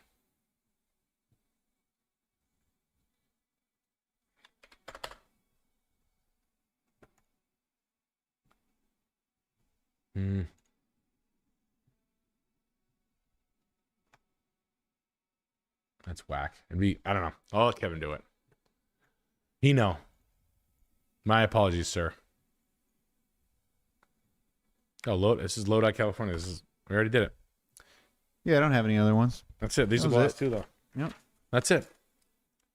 Them's the breaks. Them's the breaks. That's it, everybody. And we got that. We did this house. Yeah, we did this one, right? Yeah, they bought this. Yeah, the house is great, right? Yep. Was it this back? Yeah, you guys did great. You bought a house. All right, everybody, guys, come see me. We appreciate your patronage. Guys, these are going to sell out. These are dope. You want something cool? Buy it from me. We hand make them. They're cool. They're going to be an heirloom. You'll be able to sell it for fucking, I don't know, 150 to 200 bucks in 20 years from now. It's a cool thing. People wonder where the fuck it came from. It came from us. New things coming into the site all the time. Old rugs, every price point. Yeah, things. What do I buy the hardest person to buy things from? You buy them an antique. They don't know what's you're a hard person to buy for. Buy them an antique thing, right? Oh, this is nice. Conversation starter. I appreciate your patronage. We are going on tour, guys. Come see us, and then we're done for the summer. We are shooting Extreme Peace, World Peace 3, Extreme Peace 2, however you want to cut it out. Richmond, Virginia, Virginia Beach, Raleigh, Charlotte, Greenville, South Carolina. Get tickets now. Carolinas, please sell me out.